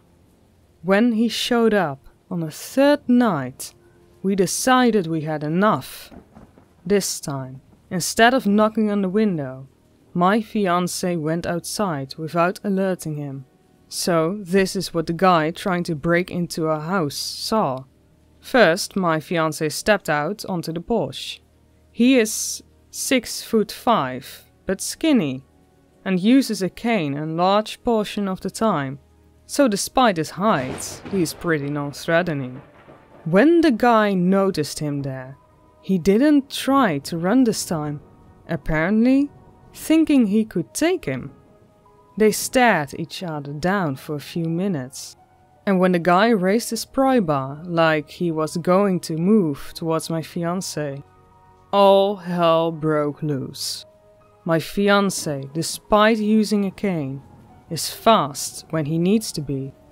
In an instant, he dropped open the front door, releasing both of the dogs, and at the same time pulled a machete out of his back of his pants and took off after the guy.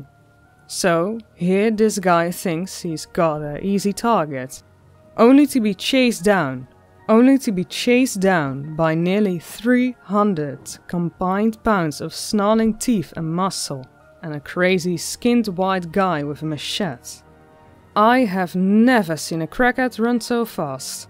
All I can say is, housebreaking drug addict guy, for your sake, I hope we never meet again.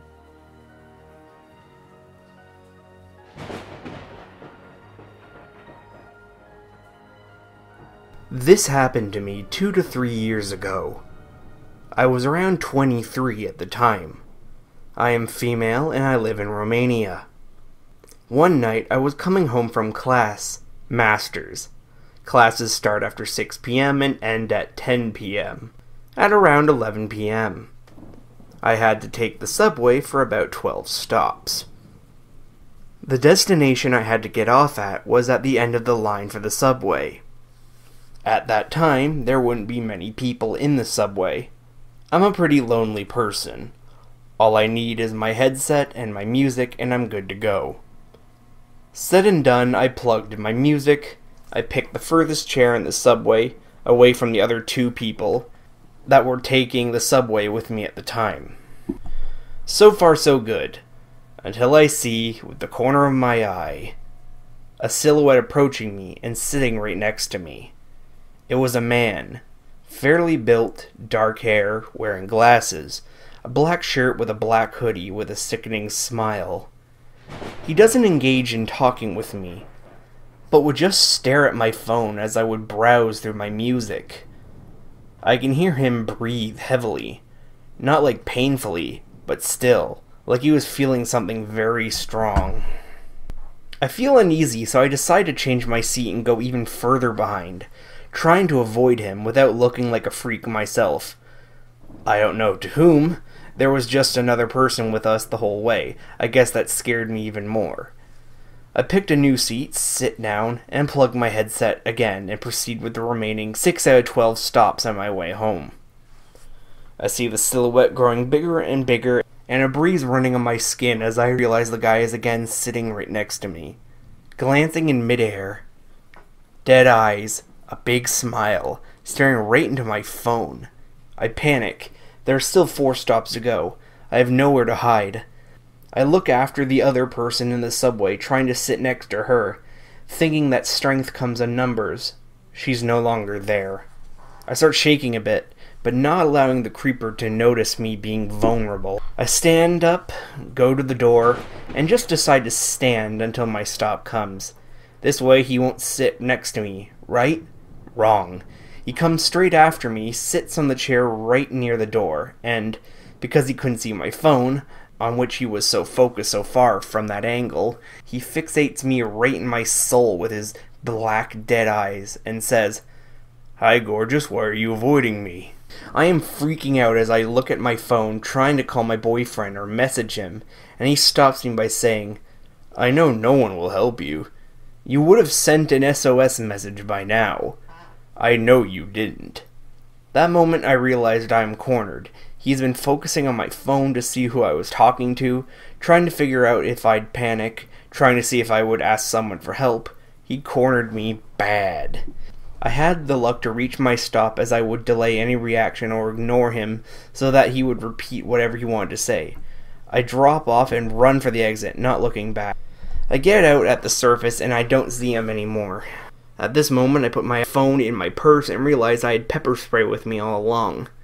My heartbeat comes back to normal as I know at least I have something to defend myself with, but still a long way to get home, and who knows if he's alone or not. I walk rather fast for maybe 5 minutes from the metro and feel a hand grabbing my wrist hard and pulling me back. Another hand covering my mouth, disabling me from screaming my lungs out. It was him, the same black hoodie, dark hair, and dead-eyed stalker. He was furious and said, "Running from me? How dare you run away from me? You should be honored I give you my attention." I am fairly built for a woman, 80 kilograms and 1.7 meters tall, so I guess he thought men don't find me beautiful or something and should feel blessed a creep like him stalks me and tries to hurt me. Now my phone is in my bag. I can't call the police. I can't reach for the pepper spray. I panic. I can't punch him in the crotch. I can't scratch him as I don't have long nails. His hand is still in my mouth. What do? I did the most desperate and disgusting thing I could think of just to save my life. I played along. I used my other hand to touch the inside of his thigh and mumble, "I'm sorry," while his hand was on my mouth. He took his hand off my mouth and I repeated that, "I'm sorry." I didn't realize he was just flirting. He let his guard down and took his hand off my wrist. He asked for my phone number and address to drop me off, but I refused, saying I would rather add him on Facebook, and he agreed. I told him I'd reach for my phone, but instead picked the pepper spray and got him sprayed all over his face. Made sure to cover his both eyes, nose, mouth, even his ears and hands.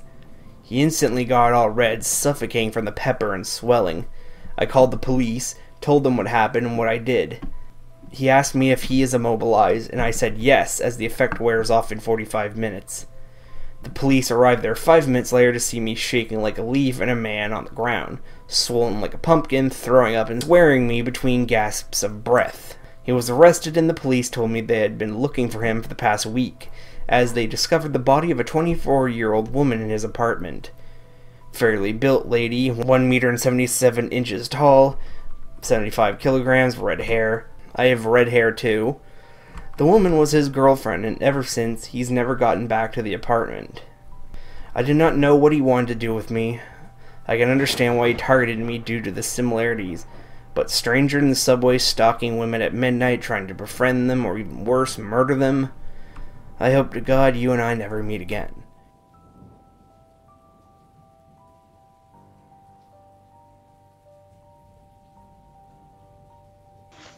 I was about the age of 13 when this story took place. I lived in an old house just on the outside of a large city and was surrounded by cornfields and forests. I had lived there all of my life before this happened.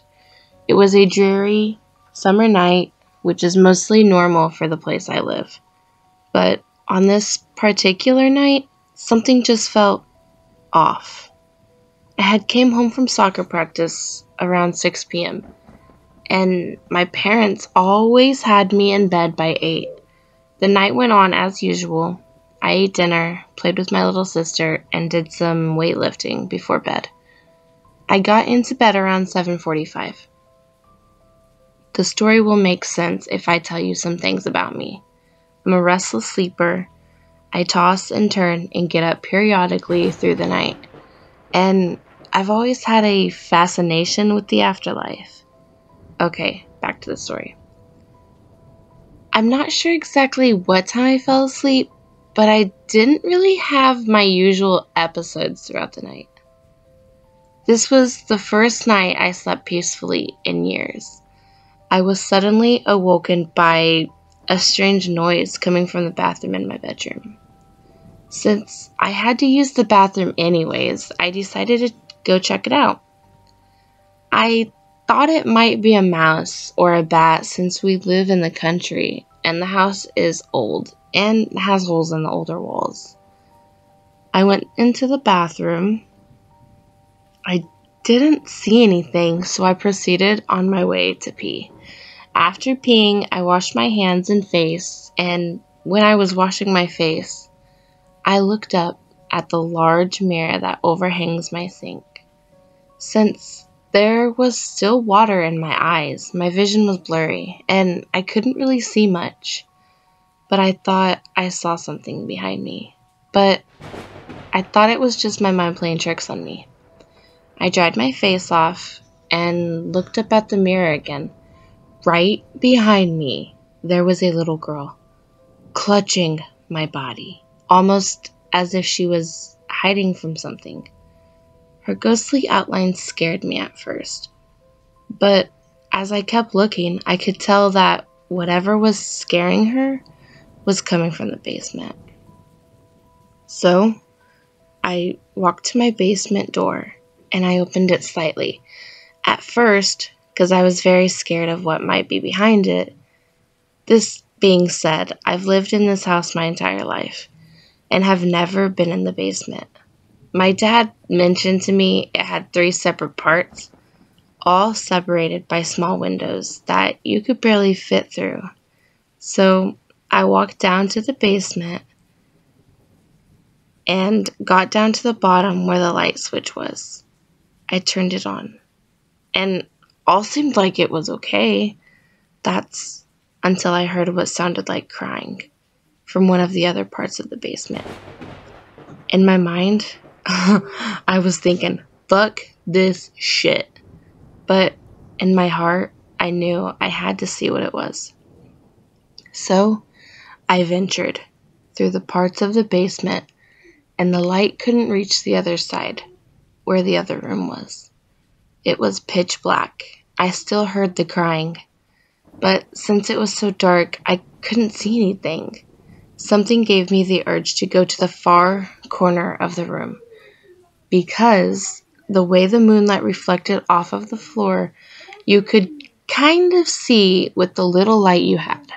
I walked over to the corner and stared directly in the middle of the room. There, in the middle of the room, was a chair. It had shackles for the feet and what looked like to be some type of restraint for arms or something like that. That's when I noticed that there was something sitting in that chair. I walked closer, only to reveal that it was the same little girl, ghost, that had been crying previously in the bathroom. She was also crying there, and had needles stuck in her arms, draining some type of fluid into her. All was quiet till she started screaming. It was so high-pitched, I thought it sounded like a siren, or something of that nature. She was saying words, but I couldn't make out anything she was saying. Until she spoke 5 menacing words that made my heart sink. She said, "Get out. Daddy's coming." Not even thinking twice, I sprinted up the basement stairs, tripping over my own feet, and fell flat on my face once I reached the top. I got back up and ran to my parents' room. I told them what happened. They went down there and checked everything out. I told them about the chair and the little girl that was screaming. They told me that there was no chair in the basement and that there had never been 3 parts of the basement. Me, not believing them, I walked back down there. And the room that I saw the chair in was not there. There had only ever been 2 parts of the basement, my dad said. I told him what I saw and how I knew there had to be some mistake. But I never did see that part of the basement again. I'm 18 now, and I decided to do some research on the house to see if there is any history that could have caused that. I came across an article of a man who had been arrested in 1868 for doing lab experiments on all of his children. After that man was arrested, the police found all 12 skeletons of his children stuffed behind the basement stairs, under debris and concrete. Now that I finally have moved out of the house, and that I finally have an answer as to what I saw that night, I am finally at peace. But those 5 words still hang over me to this day. Get out. Daddy is coming.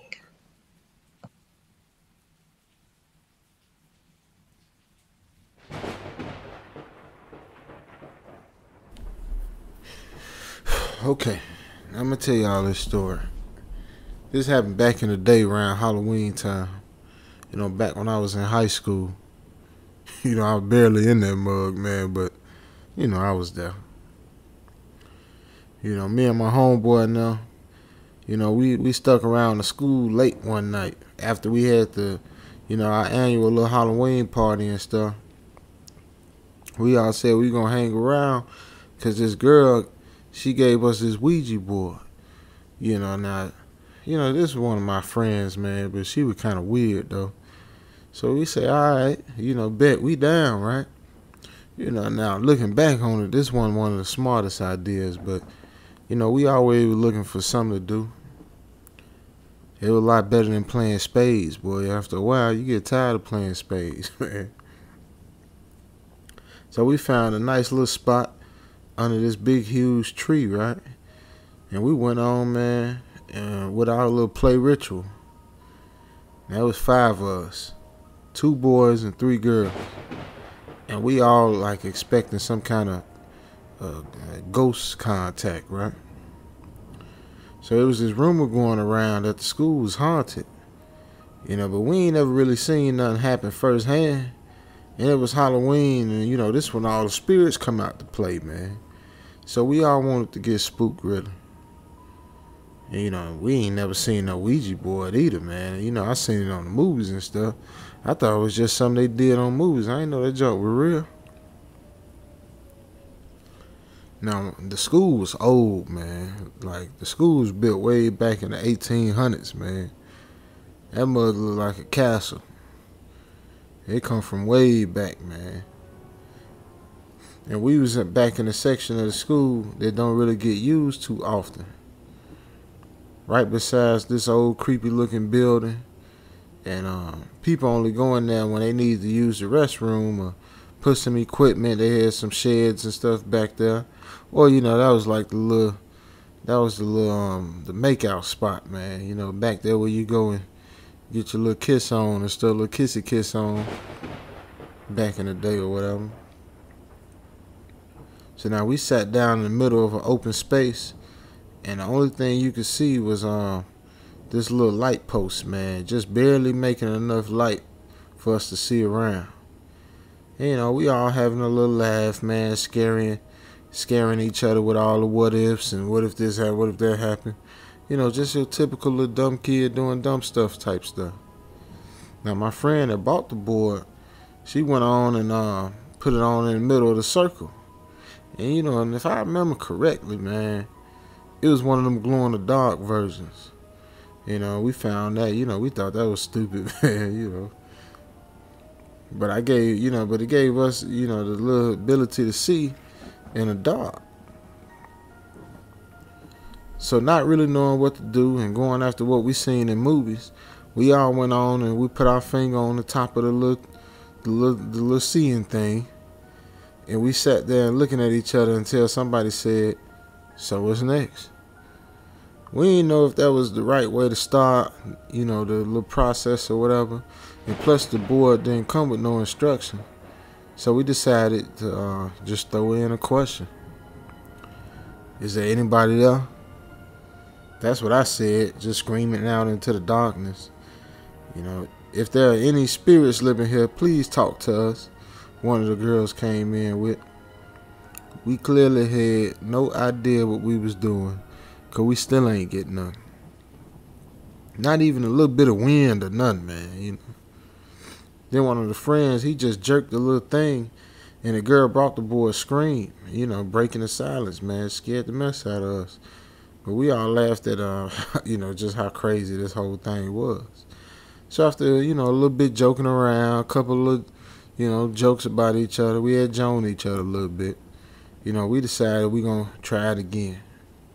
So this time we really got focused, man. So we put all our fingers on the little thing again, and we said, if there's anyone there, we would like to make contact.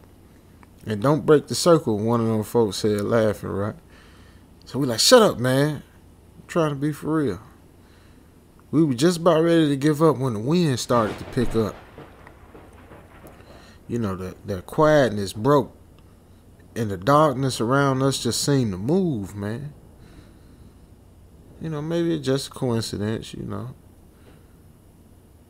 So now I said, oh, you know what? Yeah, don't break the circle. Y'all stay tight, man. Is anybody there? I said. You know, I was excited, man. It was like a scene from a movie, man, with dirt and dead leaves swirling around. And then one of us said, y'all, look, I'm scared, man. You know, that's when my friend sitting beside me said, you know, my mama told me, man, don't be playing with forces we don't know. I said, man, shut up. Your mama don't know nothing. Your mama don't do nothing but sit around the house all day. Still be watching Jerry Springer, man. Ain't nobody listening to your mama. But I ain't gonna lie, though. Your mama fine, though. Hey, man, don't be talking about my mama, Joe. Man, your mama, I said she all right, bro. She fine, man. A little bald head self, but she fine with it, though. Now, y'all quit playing, man, so we can go ahead and get this thing done. I'm trying to see a ghost or something, man. Now, did you die here? You know, were you killed back in the day or something? You old crackhead ghost or something? Where you come from? You one of them, that headless cop? Or you that old preacher that they say be walking through the hall at night? You know Big Joe? Is you fine? One of my homies giggled, man. You go over there giggling and stuff. Look, man, I ain't gonna tell you no more. I'm trying to see me a ghost, man. Now, if it's any ghosts out here, we gonna miss them because you up here playing. So now at this point, man, we just all throwing out all kind of stupid random questions. Nothing. Man, this junk's some junk, man. I don't even want to do this no more. We all thinking the same thing now. Let's go and get up out of here, man. Just then a dang group of dogs, man. You know, they come from around, right around the house or something right there by the school, man. They just barking at us through the chain link fence, man. And it's like 6 dogs, man. They just growling and showing their teeth and everything, man. And we all screamed and, you know, we said, all right, man, that's it, man. Let's get up out of here. We took off. Now, we didn't see each other until, like, after Halloween. Because, you know, Halloween was on a Friday, so we had Saturday, Sunday, and all that. And, you know, we all stayed, like, in different hoods or whatever. So we didn't see each other for a little minute. Now, this was the story. This where it get real creepy, man. One of the girls told us she had a weird experience, man. You know, the night after playing with the boy, she got home late. You know, she went and hung out with some more friends from her block or whatever. And she realized she forgot the keys to her house. So she called up her big bro. And, you know, they was staying up in there. They shared a room or something because, you know, there's a lot of them up in that house, boy. It was kids on top of kids in their house, man. And, you know, what he said, she said it just crept, you know, just was all the way creepy, man. He just swore that she was already home. And he said he had seen her walk in like a little while ago, and she looked really tired and seen her go straight to bed. I'm talking about creepy, man, but, you know, no need to freak ourselves out, we thought. You know, her brother must have just been tired, man, smoking. So, we figured, man, yeah, he just high, man. That man be smoking all kind of stuff, boy. That man smoked them, what you call them, man? They call it them pixie sticks, man. That's back when you take some weed and dip that mug in some embalming fluid. I think they call it pixie sticks. I can't remember. It's been back in the day, man. But yeah, that junk get you toe up, boy. That's what messed him up. So we really ain't, we ain't tripped too much, hearing it come from him or whatever. So now, my other friend said, hold on, man. I hear something happen too, man. She said she was going up to her room, when the light started flickering, and she coming up the stairs. Your typical horror movie little scene, man. And she said she shrugged it off, maybe power just had a surge or whatever, man. But then she saw the door to her room open, and a dark figure just stepped out and stood at the top of the staircase. And she said she couldn't really make out the face on it, but she said that she just thought back on that moment and she couldn't move, and she felt just straight fear, boy, as the thing stared down at her. So my best friend come and say, bro, no way, man, you tweaking, you lying, My best friend who just came in the conversation, he like, there ain't no way. I said, man. But then he got quiet. And he said, something happened to me too, man. He said he was sleeping one night when he woke up feeling real uncomfortable. And said his vision was having like static on them old TVs. And he just felt real heavy around him. And he said he looked around in the room when he saw a bloody, like burnt up face with red eyes just grinning at him through the window. And I couldn't believe what I was hearing because I almost had a run in with death that same night. We left the little ritual thing, and I was sleeping in the car, on the way home after messing around with the board, man, and I felt the car jerk. And I woke up quick, man, just looking around, looking out the window, and I found out that we'd been hit by a big old gas truck, man. So, I panicked, man, and I jumped up out the car. And my mama, and me and we survived a crash and all that. And the car was just a total wreck, man. I still don't have an explanation why them things happen to us, man. But, boy, thank the Lord, man. I want to thank the Lord Jesus on that one, man. It's just that ain't nothing else happened after that, boy. Because we prayed, boy. I'm talking about, man, we ain't even go to church, boy. We went to church after that, though, boy. We went up in that mug. And we prayed, boy. I'm talking about all up on our knees. Lord Jesus, please, Jesus. Lord, please help us, Lord Jesus. That's all you could do in that situation. So after that, I ain't never messed with no Ouija board or no of them. I had a girlfriend, had them tarot card things, man. I ain't.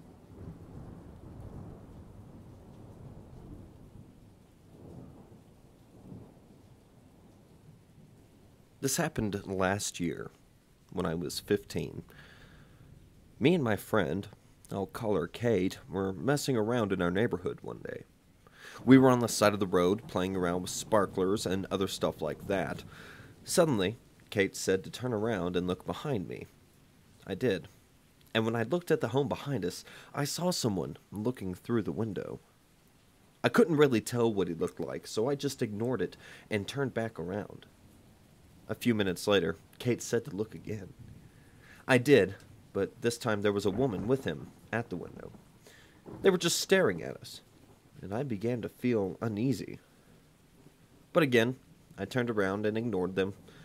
As the sun went down, I walked back to the house, which was across the street, and Kate went to hers, which was a few blocks away. A couple of hours later, at around 10, my phone lit up.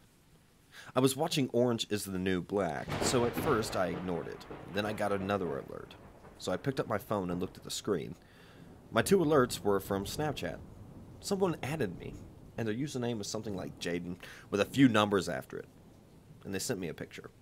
I waited until the episode was over to open it. It was a black screen with a message saying, "Hey." I ignored that message. Around 6 to 7 minutes later, I got another Snapchat from the same guy. and this time it was a black screen saying, "Why didn't you answer?" Again, I ignored the snap and went back to Netflix when my phone buzzed again. I didn't look at it. Throughout the episode, I got around 4 more alerts, which I all ignored. Then I fell asleep. When I woke up the next morning, I had 11 alerts. Most of them were black screens saying, "Why aren't you answering?" or "I know you're awake, answer me." But the last one freaked me out, with a caption, "Answer me now."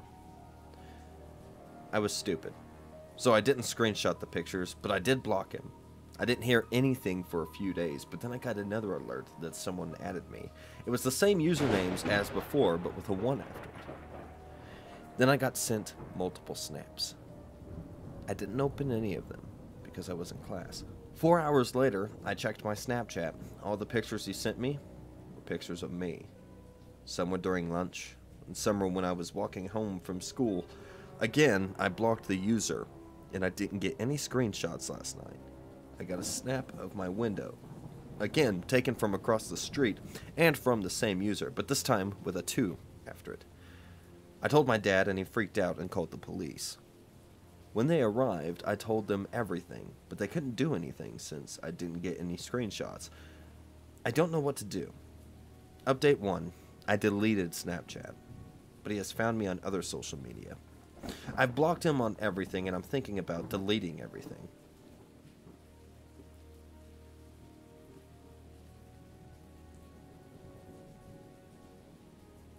I never thought I'd post another story in here, but here we are.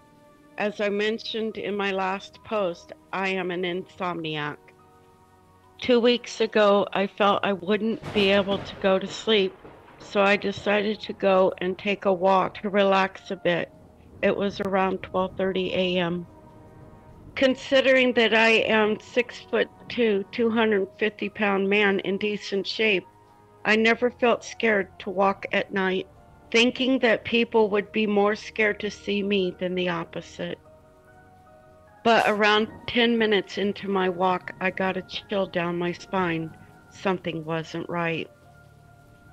I glanced around and noticed someone walking on the other side of the street wearing a hoodie. I tried to shake it off, telling myself maybe it's just another insomniac. But the chill wouldn't go away. Something was off about this guy. I started walking faster and decided I would cut my walk short and go back home. The guy kept up the pace. He even started to walk faster than me. At that point, I was sweating like crazy, but I went faster. 2 minutes had passed and I turned my head again to get a better look at the guy. That's when I noticed someone else catching up on my side of the road, also wearing a hoodie. My brain went into panic mode and I started running as fast as I could. Soon after hearing the footsteps catching up, at that point I was near my house, so I knew the layout by heart. I jumped over a bike rack and went down a dirt trail that went into a small forest near my house. I know, looking back, the forest was not the safest choice. At that point, I knew they were still following me, but not right on my tail, since there was a delay before they hit the dirt path. My lungs were on fire, and I didn't care. I diverged from the main path and went into the forest. Running through the trees on a smaller path that led to one of my neighbor's backyards, I ran up the other side of my street to my house and turned the corner. Went through the bushes around the back of my house and entered using the back door. With my whole body on fire, I peeked through the window and saw them run past my house. I was safe, but I saw something that made my body go from burning to freezing in a split second. Both of them had knives in their hands. I don't know if it was because of the running or because of the fear, or both, but I threw up.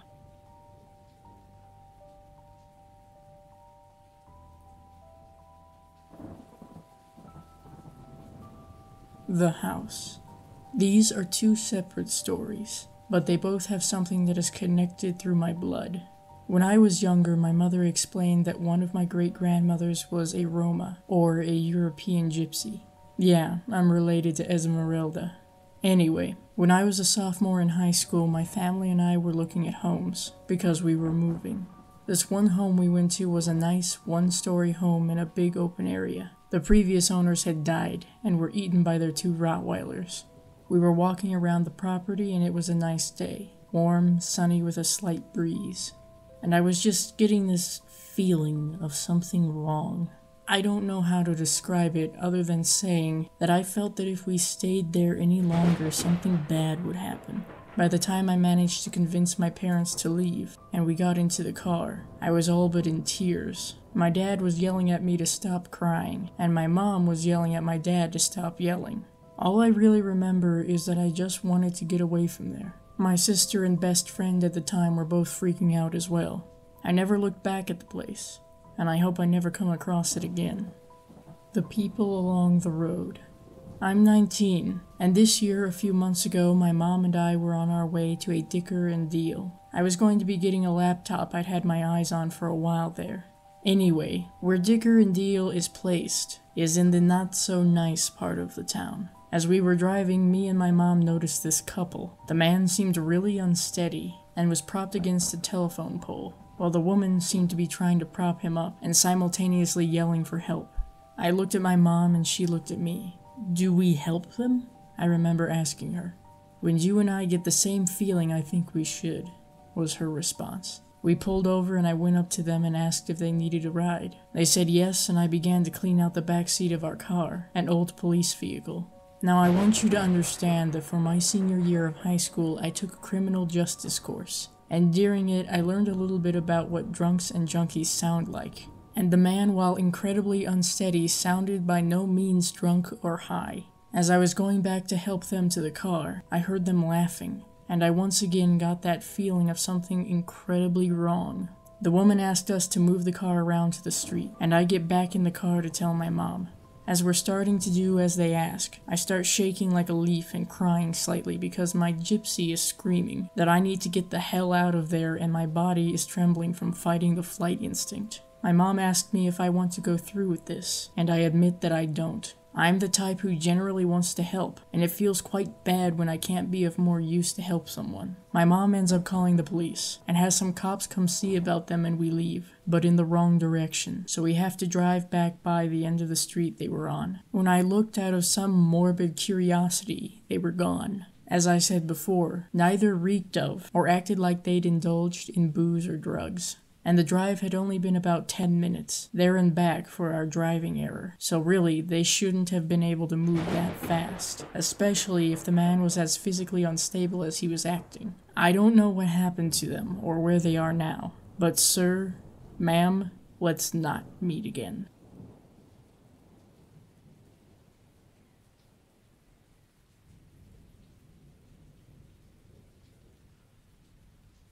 This is my first time posting on Reddit. And I'm not the best writer, but this subreddit reminded me of something that happened a while ago. Please excuse if this story jumps around a bit, because it's honestly confusing for me still. And I'm the one it happened to.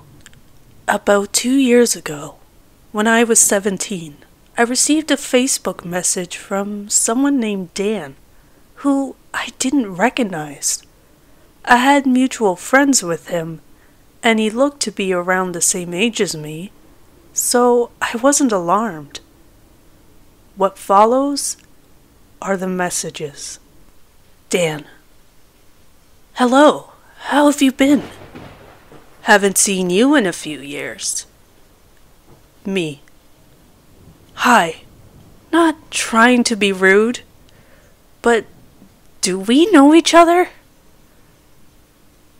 Dan. Yeah? You really don't know me? I didn't respond. Dan. Wow, real nice way to treat a family friend.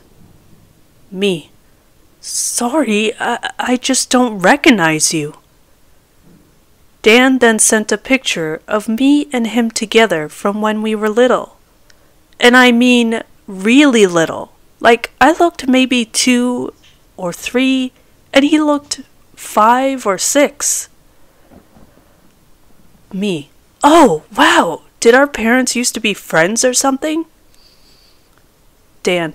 I was your neighbor. You really don't recognize me? Come on, I didn't move that long ago. He had, in fact, moved a long time ago.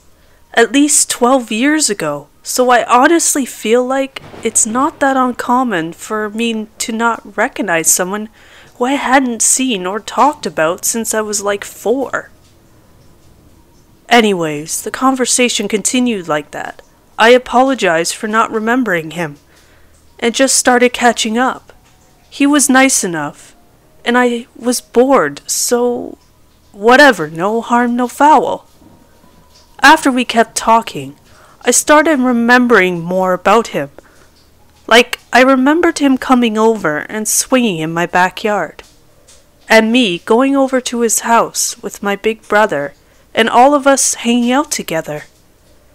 Dan was a few years older than me.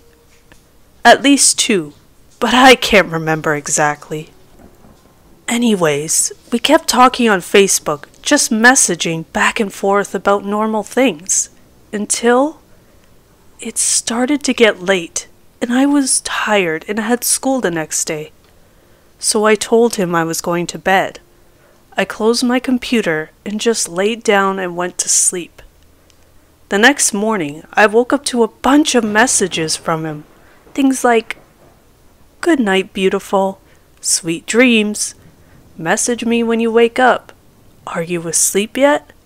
"Can't wait to talk to you." Literally, there was almost 50 messages. In a way, I was kind of flattered that I was getting that much attention. But like, more than anything, I was creeped out. I opened the messages, kind of glanced through them, and just didn't reply. On my phone, I have it set to where I don't get notifications from Facebook Messenger. At the time, I was in a lot of group chats with different team sports and groups of friends, so it was just easier to, at the end of the day, check my messages versus getting a ton of notifications all day long.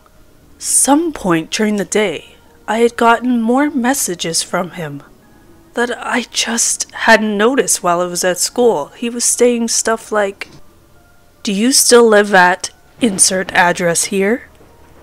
I did still live there. "Does your mom still freak out about you hanging with boys?" What? No, my mom has never freaked out over boys. "Let's go out and catch up. Let me take you out and treat you right."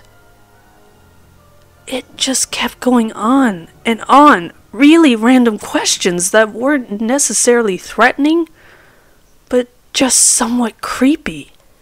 And then, him talking about wanting to go on dates? He didn't even live in the same state anymore that I live in. So I have no idea how he would have planned on going on dates with me. The messages just kept continuing over the next week. Him telling me he wants to go on dates and asking me really weird questions about my mom, my brother, and my house. And then he started asking about his house that he used to live in. I didn't reply to any of his messages, but I was getting at least 50 a day. I'm not sure why I didn't block him. I think I was kind of entertained in a way, like I thought it was really funny. Eventually, I brought it up to my mom and just asked her if she remembered Dan from next door. Her face completely drained of color, and she got super serious all of a sudden. She asked me why I was bringing him up. I told her that he had messaged me on Facebook and was trying to get me to go on a date with him, and was just trying to catch up. I didn't tell her he had been messaging me 50+ times a day, and that I wasn't responding at this point. She told me to block him and never message him again. I asked her why, and this is a summary of what she told me. When I was between 3 and 4, I used to play over at his house a lot. His mom would always offer to babysit me if my mom had to go out quick and run errands. And he also had a little sister who was around my age, so my mom figured it was a perfect opportunity for a play date between Dan, my brother, me, and Dan's little sister. One day, when I came home after one of these play dates, my mom is asking me and my brother what we had done that day. My brother started talking about how he had watched some movie. I don't know which one. And I apparently told my mom that Dan had brushed my hair for me. My mom thought that was a little weird. What 6-year-old boy is gonna wanna brush a 3-year-old girl's hair? So she asked a couple more questions. She doesn't really remember the details. And I don't really remember them either, saying I was a toddler. But somehow it came out that he wasn't brushing my hair. He had been taking a brush and was rubbing it all over my body while I was only in my undies. I'm not gonna get more explicit than that, and no, nothing more serious happened. Thank God. It was more just weird than anything. My brother didn't know anything about this, because we had been in Dan's room and my brother had been in the living room with Dan's little sister. After that, my mom didn't let me go back over to his house. Apparently, when my mom confronted his mom about it, a huge fight broke out, not physically, but a screaming match. It turns out that Dan had been doing similar stuff to his little sister, and it had been escalated further than it had with me. My mom threatened to report them to the police or Child Protective Services. She did both. But before much could be done, they moved out and found somewhere else to live. They were renting the house. After hearing that from my mom, I immediately blocked Dan on Facebook. I wasn't quick enough, I guess. However, because he messaged a bunch of my friends on Facebook, asking about me, and had changed his relationship status to taken and in a relationship with me. He then followed me on Instagram and found my Snapchat somehow. He liked and commented on almost all of my Instagram pictures and sent me a bunch of Snapchats. I have a feeling you can guess the kinds of pictures. I quickly blocked him on both, and luckily, he never figured out my phone number. I haven't heard from him since, and I haven't heard anything about him. But Dan, let's not meet again.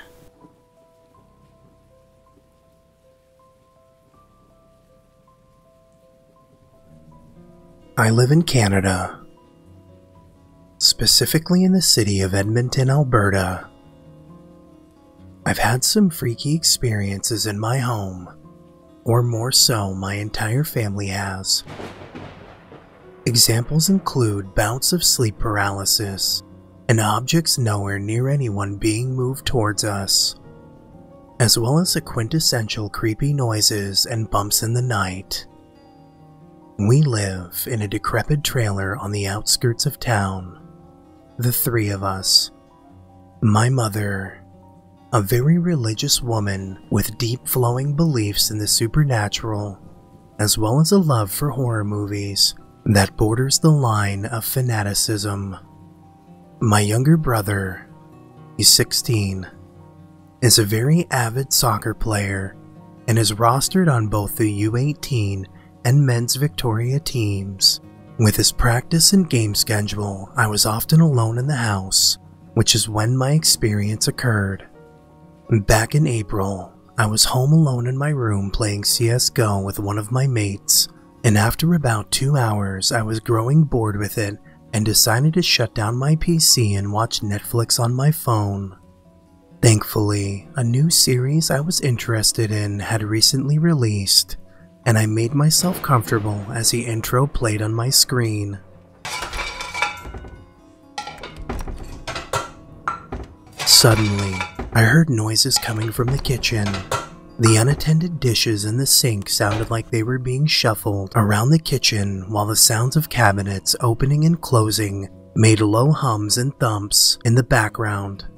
I had thought to myself that my mother must have returned from soccer with my brother, as she often tidied up the dishes from the living room and unloaded clean ones from the dishwasher into their respective cabinets.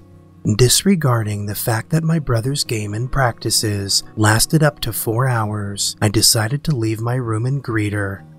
I opened my door and peered down the dark hallway connecting my room to the rest of the house, only to be met with my brother standing at the end of the corridor.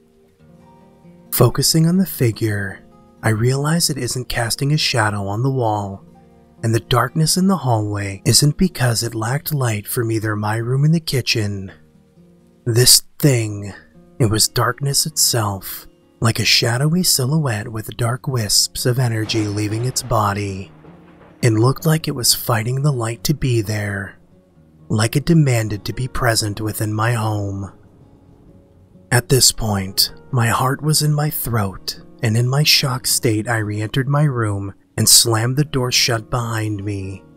Terrified for my life, I hastily called my mother's cell phone to explain what I had experienced, and her reply was curt and filled with a sense of urgency. "Get the fuck out!"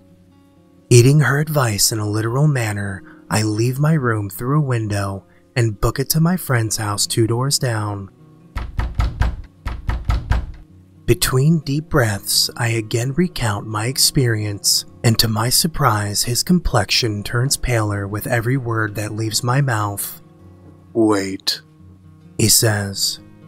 "The reason I don't stay over at your house anymore is because the last time I spent the night, I was getting ready to crash on the couch, and as I was falling asleep, I saw something out of the corner of my eye." "Wait," I reply. "It was a figure made out of black mist." I still live in that house, and on occasion, I'll feel a sensation of being watched.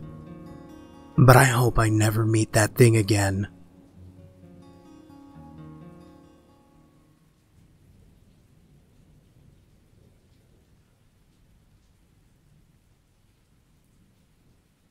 It all started in high school. A few weeks in, I made a few friends and was keen on making more, so I tried to talk to everyone I could. I was still somewhat new to the school, and one day I got lost. So I met the guy who would eventually become my stalker. He showed me around, we made conversation, and at first I thought he would be nice to have as a friend. A week passed, and I had made a few friends at this point. I wanted to hang out with them as much as I could, but I felt a little bad because my other friend was a bit of a loner. So I invited him to come hang out with us. He didn't talk much at first, but then he started talking more and more, mostly to me, asking advice on life. I was happy to help until he started asking me to pat his head like a dog and make him wear a leash. A bit weird, might you say. I passed it off as a joke and I humored him. Something I shouldn't have done, as he started calling me master or mistress. I asked him not to do that. I told him that I wasn't comfortable with this behavior, but it was apparently too late to fix things. It happened day after day. He started skipping his classes to walk into and get kicked out of mine. He followed me all day, and if I had to go to a restroom, guess who followed me inside? I asked him to stop many, many times. He wouldn't, so I got the school involved. Well, I tried. They had no proof of the stalking, they said. I found that kind of strange, since Many teachers had kicked him out of my classes, but nevertheless, nothing happened, except him getting more, let's say, protective. I asked one of my guy friends to help me out with some homework one night. My stalker overheard this from around the corner and didn't like who asked for help.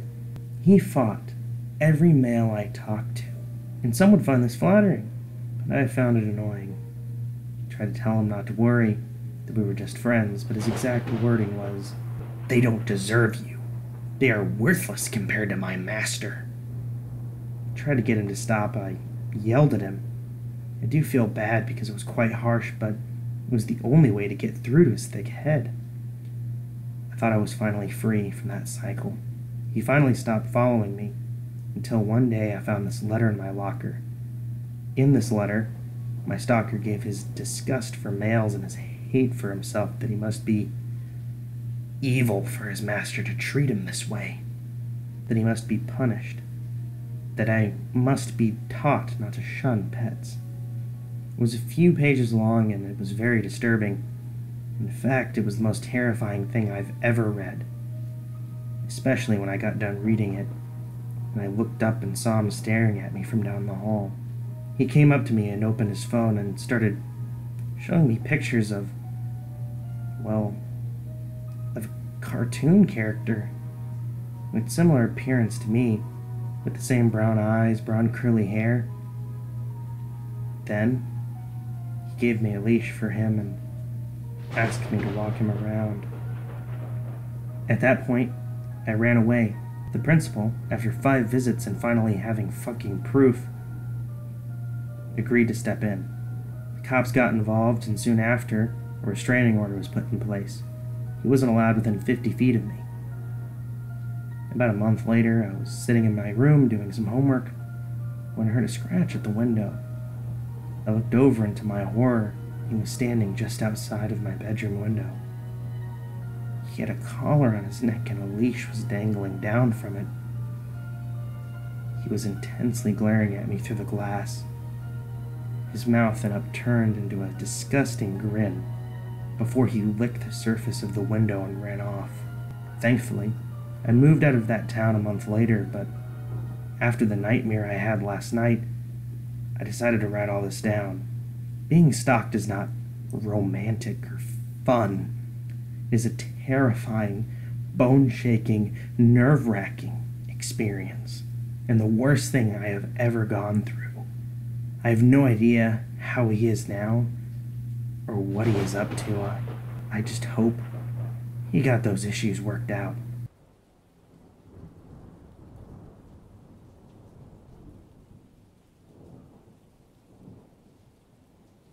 So I used to hear a ton of stories about ghosts, and also watch a lot of horror movies. But since I'd never experienced any ghost encounters, I was a girl like, man, these ghost stuffs are created by humans themselves to make money making movies about it and all other serials featuring ghost hunters. Okay, let's get to the story. One day, me and my 2 friends visited this spooky forest. Not nearby, but we managed to get there just to check it out, as we loved the natural atmosphere. You know, giving my lungs some adrenaline of fresh air. The time we reached there was about 7 p.m. when it was already getting dark, and just to let you know, there's no light source in the forest except the entrance of the forest area, so it was much darker than we expected. My friend had his Apple and I had my Tab with dual flash, so we decided to use them at least to see each other. An hour passed by having conversation and smoking cigarettes. We were sitting under a tree as it was thick enough for all of us to lay our backs on it and sit and relax. We were having a good time until we started hearing a sound, like 2 rocks are smashing into each other, or 1 rock smashing on the ground again and again. We were pretty confused. I told my friends that it must be a cat trying to climb a tree, making the weak branches fall off, making it sound like the rock thing. But it didn't stop for like 3 or 4 minutes though. Now after some minutes it stopped for a while, and we were still assuming it as an animal doing these sounds. Things went silent for 5 minutes. We started our conversation about this forest atmosphere being so windy and cold. Then apparently a rock fell on my friend's head. Wonder how a rock can be up there on a tree. Just in 4 to 5 seconds, a big branch from the tree fell on my lap, scaring the shit out of me. and once again my friend felt like water drops falling on his neck from up the tree. How is there still a chance of water dropping down from a tree when the rainy season was already over 2 months ago? This night was clearly not our lucky night, as we heard the same sound of the rock smash again, but now it sounds like it's getting closer. Immediately, without any options to choose, we decided to run out from the forest as quick as we could. We left the forest safe and sound and headed to our homes. After a few days of the incident, one of our friends posted a news about the same forest. There was a huge tower just like a lighthouse, as said by the post. We saw that tower from a distance, but didn't get any closer as it was a rocky area and there was a chance if one of us falls off the small cliff. So in the post, a boy was passing by the tower, and the first thing he saw was a person, but only his head. The post also said the police couldn't find the body, but just the head of the man, which was already found by the same person who saw it while passing by. But the question is, what happened to this guy? How in the world can this ever happen to someone? It could be the drug addicts who made this forest to get high with brown sugar, or this guy is a drug addict getting his head torn off by someone? And the weird experience we had a few days ago in the same forest, was this the same guy doing it after death?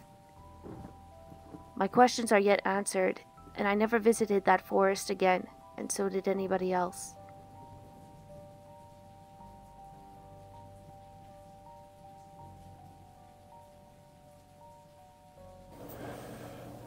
This is a true story that happened to me long while ago when I was 10 years old. This story happened in a small town in the leafy suburbs north of New York City in Westchester County. It didn't happen at my house, but the house of one of my good friends at the time, about a walking block away from where I live. This is one of those towns in Westchester where there are huge suburban houses set among oak and maple trees. It was a safe neighborhood where I knew the owners of each house by name.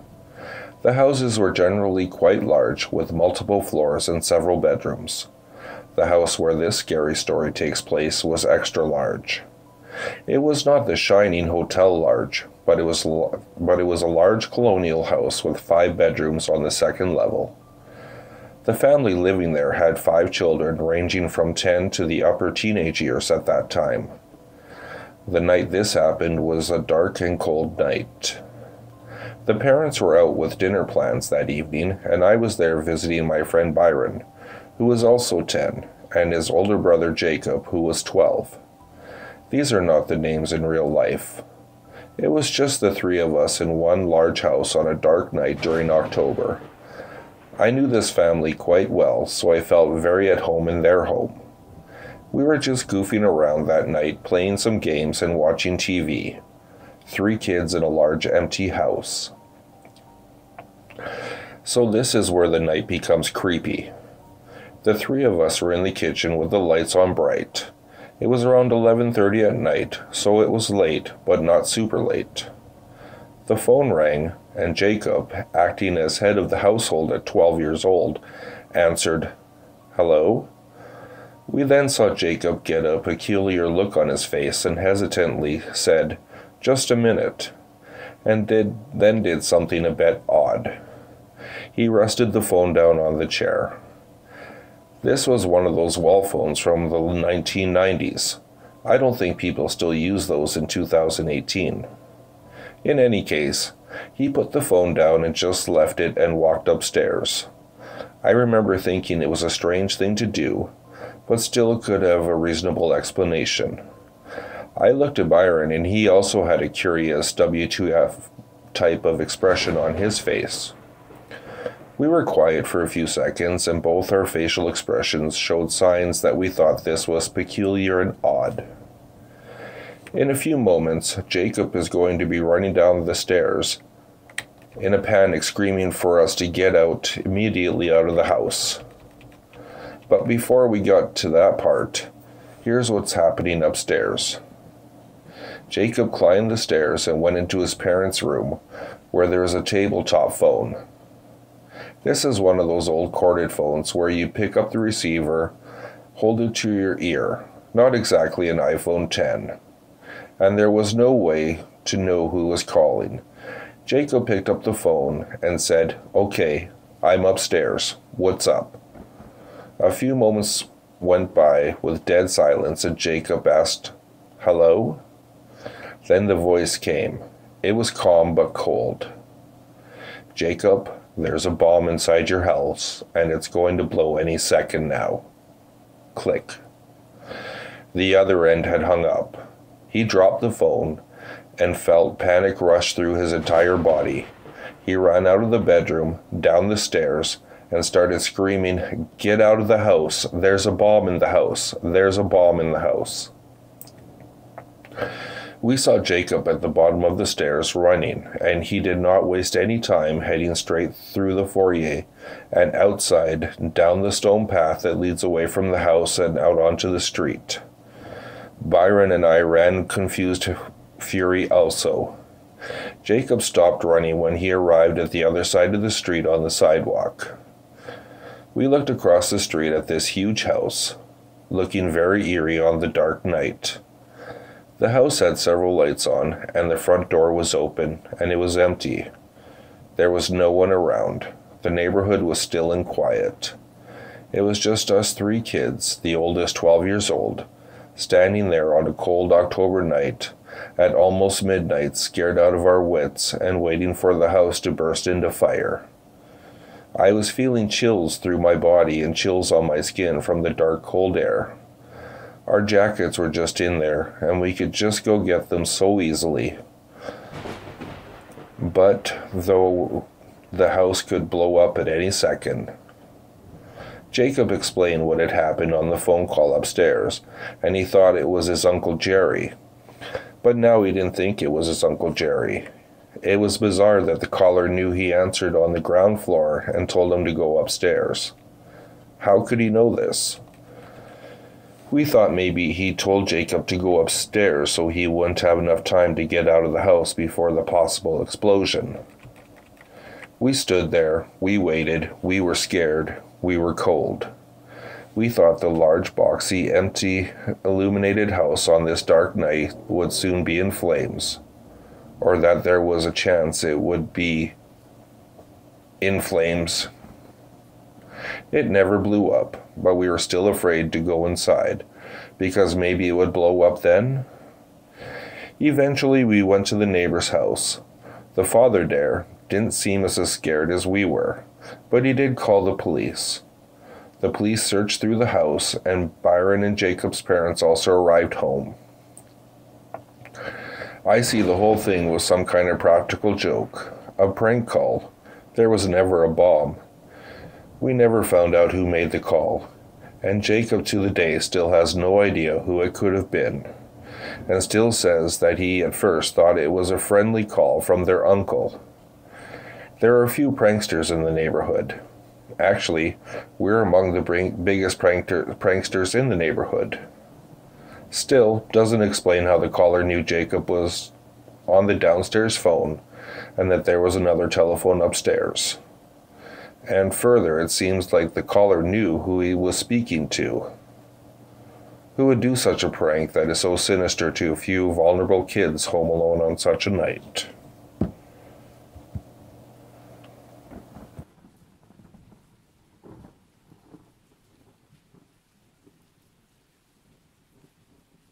I don't remember exactly when this was. I'm pretty sure it was around March of 2018. I was 12 years old and in the 7th grade. I often listened to and read scary stories online about things like sleep paralysis, but I never thought it would happen to me. So before I had woken up, I was having a strange dream. I was playing Counter-Strike, but I felt like I wasn't playing and it was real. I was shooting some targets and then I blacked out for a second. I woke up on the main road that goes into my neighborhood and saw that the road was gone. The houses on my street were very small, 2-story box houses. There were elderly people standing out in front of the houses, all reading a newspaper, and the sign at the front of my neighborhood only read, Brook G, with the rest crumbling off. I then appeared at my morning bus stop for school looking at my phone. Everything was normal until a bush that normally isn't there screamed at me. I remember clearly feeling as though this was normal, so I screamed back. and we went back and forth until I woke up with a scream echoing in my ears. I was in bed looking against the wall, unable to move. I hadn't realized that I was experiencing sleep paralysis, but was still freaked out by that screaming to fall back asleep. Then I lay there not hearing anything for about 5 minutes. And then I heard what sounded like heavy boots hitting the ground out in my living room, coming towards my bedroom area. Just so you know, outside my bedroom there is a hallway. On the left is a bathroom, at the end is my parents' room, and at the end on the right is a door that goes to my living room. Anyways, the footsteps grew closer, coming to the hallway and then to my parents' room. At that moment, I remembered my dad was out of town on a business trip, so my mom, who is a nice but small lady, was defenseless. I heard the walking start up again and come towards my room. The door opened and whatever was out there came in, walked to my side of the bed, and then stared at me. I closed my eyes and began to pray. I'm not really religious, but it's the only thing I can think to do. After what felt like hours, I try to turn over to look and see if anyone is there. I roll over with my eyes still closed to appear to anyone that is there that I'm still sleeping. I open my eyes and begin to squint. The coast is clear. I crawl out of my bed slowly and look at the clock. 4:14 a.m. Dang. I got school tomorrow, I thought. I tiptoed over to my door and grabbed a decorative orb that my mom put on the wall in my room. And then I walked out into the hall. The living room door was open with a light on, which was not normal, especially when Dad's out of town. I check the bathroom and peek around the corner of the door. Nobody. So I make a silent sprint into my mom's room, putting the orb down on the floor. I shake her awake, quietly whispering her name. Mama, I think there's someone in the house. I heard walking around outside my room and I began to tear up, realizing that this all may have been in my head and I woke my mom up for nothing. It's all right, Trey. We can go check the house real quick. So I grabbed the oar and go check the house with my mother, but there was nobody in our house. So I go back to bed relieved that we were safe and that none of that was real.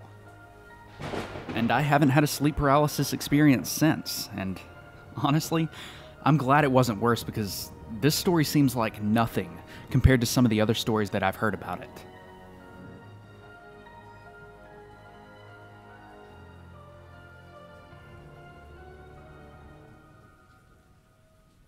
I literally just remembered this guy, so I'm quickly writing it down here so I don't forget it. For a little background, this happened in Florida, 2004 to 2006. Yeah, I'm an early 2000s kid. I'm a female, and at the time I was around 5 to 7 years old, and I have an older sister that is a few years older than me. I am a French American and grew up overseas, so visiting my grandparents in America had always been an interesting experience. The story I want to tell you is about my grandparents' neighbor. The neighbor was a very old, skinny man, from what I can remember, who had a wife. We never really saw the wife much besides her trimming the hedges and occasionally staring at my sister and I while we ran around our grandparents' backyard. To make sense of the following events, my grandparents used to live in the house the neighbors lived in. So when my grandparents moved, they only moved one house over. I remember having left a few toys in that old house and had always wanted to go in there on my own time and try to get them back, but this never happened. I remember on several occasions, the neighbor, this old man, would try and coax my older sister and I to come into his house. Sometimes he would try this with us separately, and another time he would try to get us to enter his house together. I was just a little kid at the time, but I do remember certain things in detail. There was one encounter with our neighbor that I'll never forget. I was playing out in the backyard, looking for lizards and whatnot, when I saw the neighbor waving at me. I remember watching him for a bit before trotting over to him. He seemed to be signaling for me to come into his garage. Right before I did so, my older sister appeared behind me and grabbed my hand. She told me off for almost going into our neighbor's property.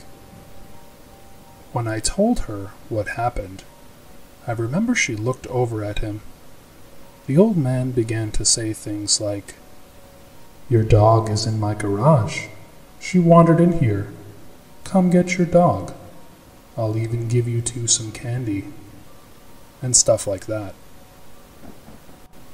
After a few minutes of this, I had grown kind of bored and sat down on the grass.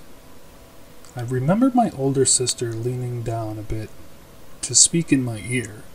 She said something like, "When I say we go, we run. Got it?" I just nodded in return, wondering why we would need to run. As my older sister stared the man down, he soon began to start walking out of his garage. The neighbor began to talk about Candy, our dog, and other things while he began to approach us. I remember looking at him in confusion as the man began to walk in our direction. Seeing the man walking towards us, my sister whispered, "Now!" And we both ran as fast as we could back to the house, with the man screaming at us to come back. Once we ran inside, my older sister told my parents what happened, and they confirmed we should never talk to the man ever again. Oh, and by the way, our dog had been inside the house the entire time, and she was fine. At the time, I just thought it was a weird encounter and tossed it aside. Several times after that, I remember the neighbor trying to get me to follow him inside when I had wandered too close to their house.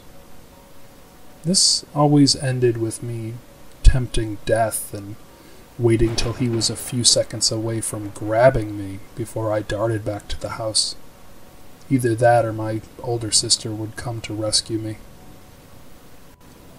When I was around 9 years old, the old man died.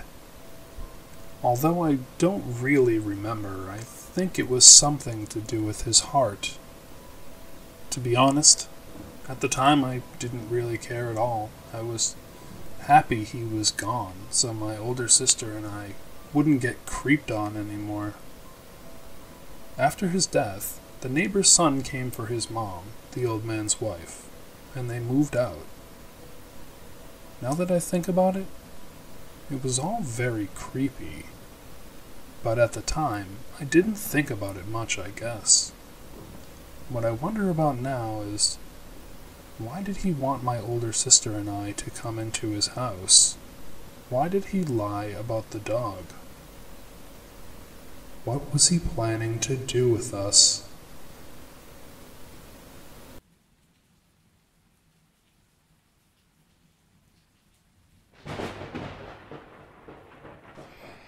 Throughout the days, we take our two dogs outside to their kennels so they can get out of the house for a while and run and play and such. These are not small dogs. One is a Black Lab Husky mix, and the other one is a Pit Bull. The kennels are placed at the edge of the yard woods. These woods are big. Love to take a day or so hiking through them.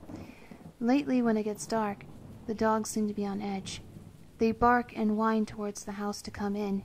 At first, I figured that they just wanted to get back into the house, but now they're actually scared. Three nights ago, when I went to get them, it was already dark, but we have a security light, so it is not pitch black or anything. I go to the front of the first kennel and notice that both dogs are being quiet. They always bark at me excitedly when I get them. but they were dead silent. This weirded me out a little, but not to the point of being scared. I will admit that there was a certain uneasiness in the air, though, something I cannot explain. But it sort of felt electric, like I was about to be shocked.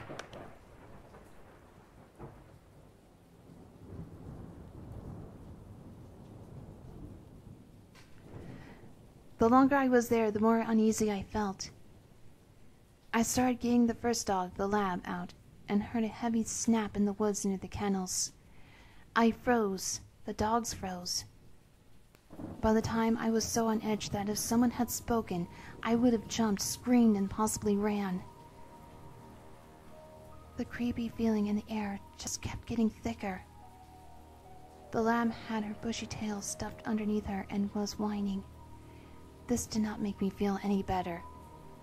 The pit bull was as far away from the woods as she could get, whimpering for me to come get her. I can only take one dog in at a time because they get too excited and sometimes they try to fight, so I avoid that at all costs. I felt so bad leaving the pitty there by herself, but I had to do it. As I walked away, she barked this high-pitched whining type of bark at me that I have never heard her do before. The lab could not get to the house quick enough. I went back to the other one and dreaded every step, as her door is right at the base of the woods. I would have turned my back to the woods to open her door and get her out. The air felt heavy and stale with an unpleasant smell like a dead skunk. As I approached the kennel, another snap, and I was about ready to run for it, but I did not want to leave my dog, who had her head down defensively, facing the woods.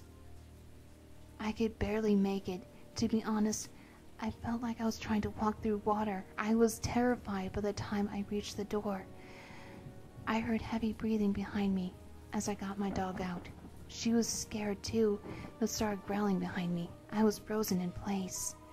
The breathing continued for a minute before I heard steps started towards us. We both took off at the same time.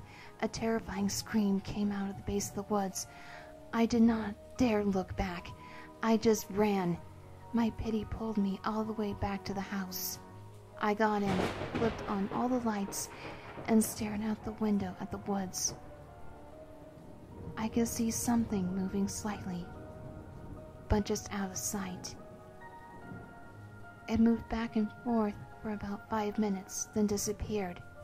It took me forever to fall asleep that night because I was so scared for that every little noise freaked. The next night I went to get the dogs earlier around dusk. I thought all was good until I was getting my pity out. A huge snapping sound, every branch had just been snapped half, rang out. It sounded pretty far, so I just hurriedly got my dog and started towards the house. A few steps away from the kennel, I heard something big start charging towards me from inside the woods. We ran again and appeared to follow for so long, then retreat back. Now, every night since then, I hear sounds coming out of the woods like branches breaking and being thrown around, knocking on trees and roaring. I am absolutely terrified. I no longer even take my dogs down. I just take them for walks during the day and make sure we are all in by dusk. I don't know what to do. I'm thinking about buying a gun, but I'm not sure it will help.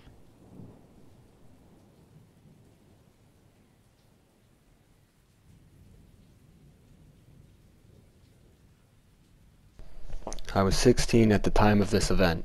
My close friend Shala and I were driving back home from visiting my distant family in West Michigan. Back then I resided in Portsmouth, Virginia. It was 11 p.m. out, and we were the only drivers on this road. Mind you, I have never taken this way before, as I wanted to skip the toll roads this time. Shala and I were so busy in conversation that we hadn't noticed coming up on an abandoned town somewhere in Pennsylvania. As we finally caught hold of our surroundings, I had a horrible feeling in the pit of my stomach. My friend caught on as she asked me if I was alright. "Yeah, I'm okay. This town is pretty creepy, though," I replied. I wasn't lying. There was things such as old houses with boarded up windows and closed town stores. Even cars and trucks were left abandoned. It honestly looked like a scene off a horror movie. My friend and I stayed silent. You could feel the drastic change in the air. It felt sinister. A couple minutes of silence passed and my car started to shake.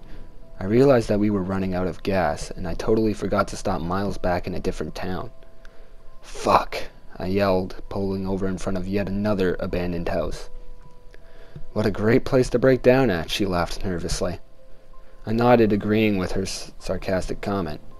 I took my phone out to call roadside assistance that my parents had programmed into my phone. However, I didn't have cell reception, so I got out of the car and Shala followed. Now this is where things started to get really weird and scary. I was completely focused on getting reception that I didn't realize that Shala was staring completely ahead, looking terrified. She whispered my name before pulling on my shirt. She pointed ahead. There was a man standing about 10 feet from us, she told me. I followed her gaze, and she was right. There was a man standing about 6 feet tall and 2 inches, right there, in front of my car headlights. How could anyone be here? This place was a dead town. I didn't breathe or speak. My heart was in my stomach, but finally Shala spoke up. "Do you need something?" she called out. Right then he tilted his head and smiled widely, scaring us even more. At this point I was so terrified I couldn't even move. He just stared at us, smiling. "My dad's a cop, you freak!" Shala yelled. That was a big mistake on our part. His expression turned to anger and he started to move towards us, very fast. Our adrenaline kicked in and we ran into my car and locked the doors. We looked up and the man was gone. I was breathing so heavily it was distracting me from the sound under the car. He was underneath my car. Shala was screaming, tears flowing down her cheeks, and I was trying to stay calm, praying to God for my phone to get service. Finally, I got 2 bars, and I called the cops and alerted them about what was happening. They responded with the fact that they would be here in 20 minutes. By the time the phone call ended, the sound stopped. I was still on high alert, scared out of my mind. I was hugged up against Shala, us both crying. Her face glowed emotionless as she looked behind me at the back window. My heart told me not to look, but I couldn't help it. I looked, and I wish I hadn't. That man and 4 others, 2 other men and 2 women. My heart dropped yet again. They all smiled. I realized they had bats and something else in their hands, but I started to hear police sirens and a sigh of relief came to me. Shala and I looked to the front and saw the cop car pulling up. I had never been so happy to see a police officer. By the time he walked to my car, the people had disappeared. I was so shaken up I couldn't even explain to the cops what had happened. Shala had done that for me. They offered to get gas, but instead I begged them to bring us to a hotel in a very populated area and call my parents to get us. To this day, the cops never found those people or where they could have possibly came from. My guess was that they reside in one of the abandoned buildings there, and I hope they block this town off someday. I will never, ever take the back ways again.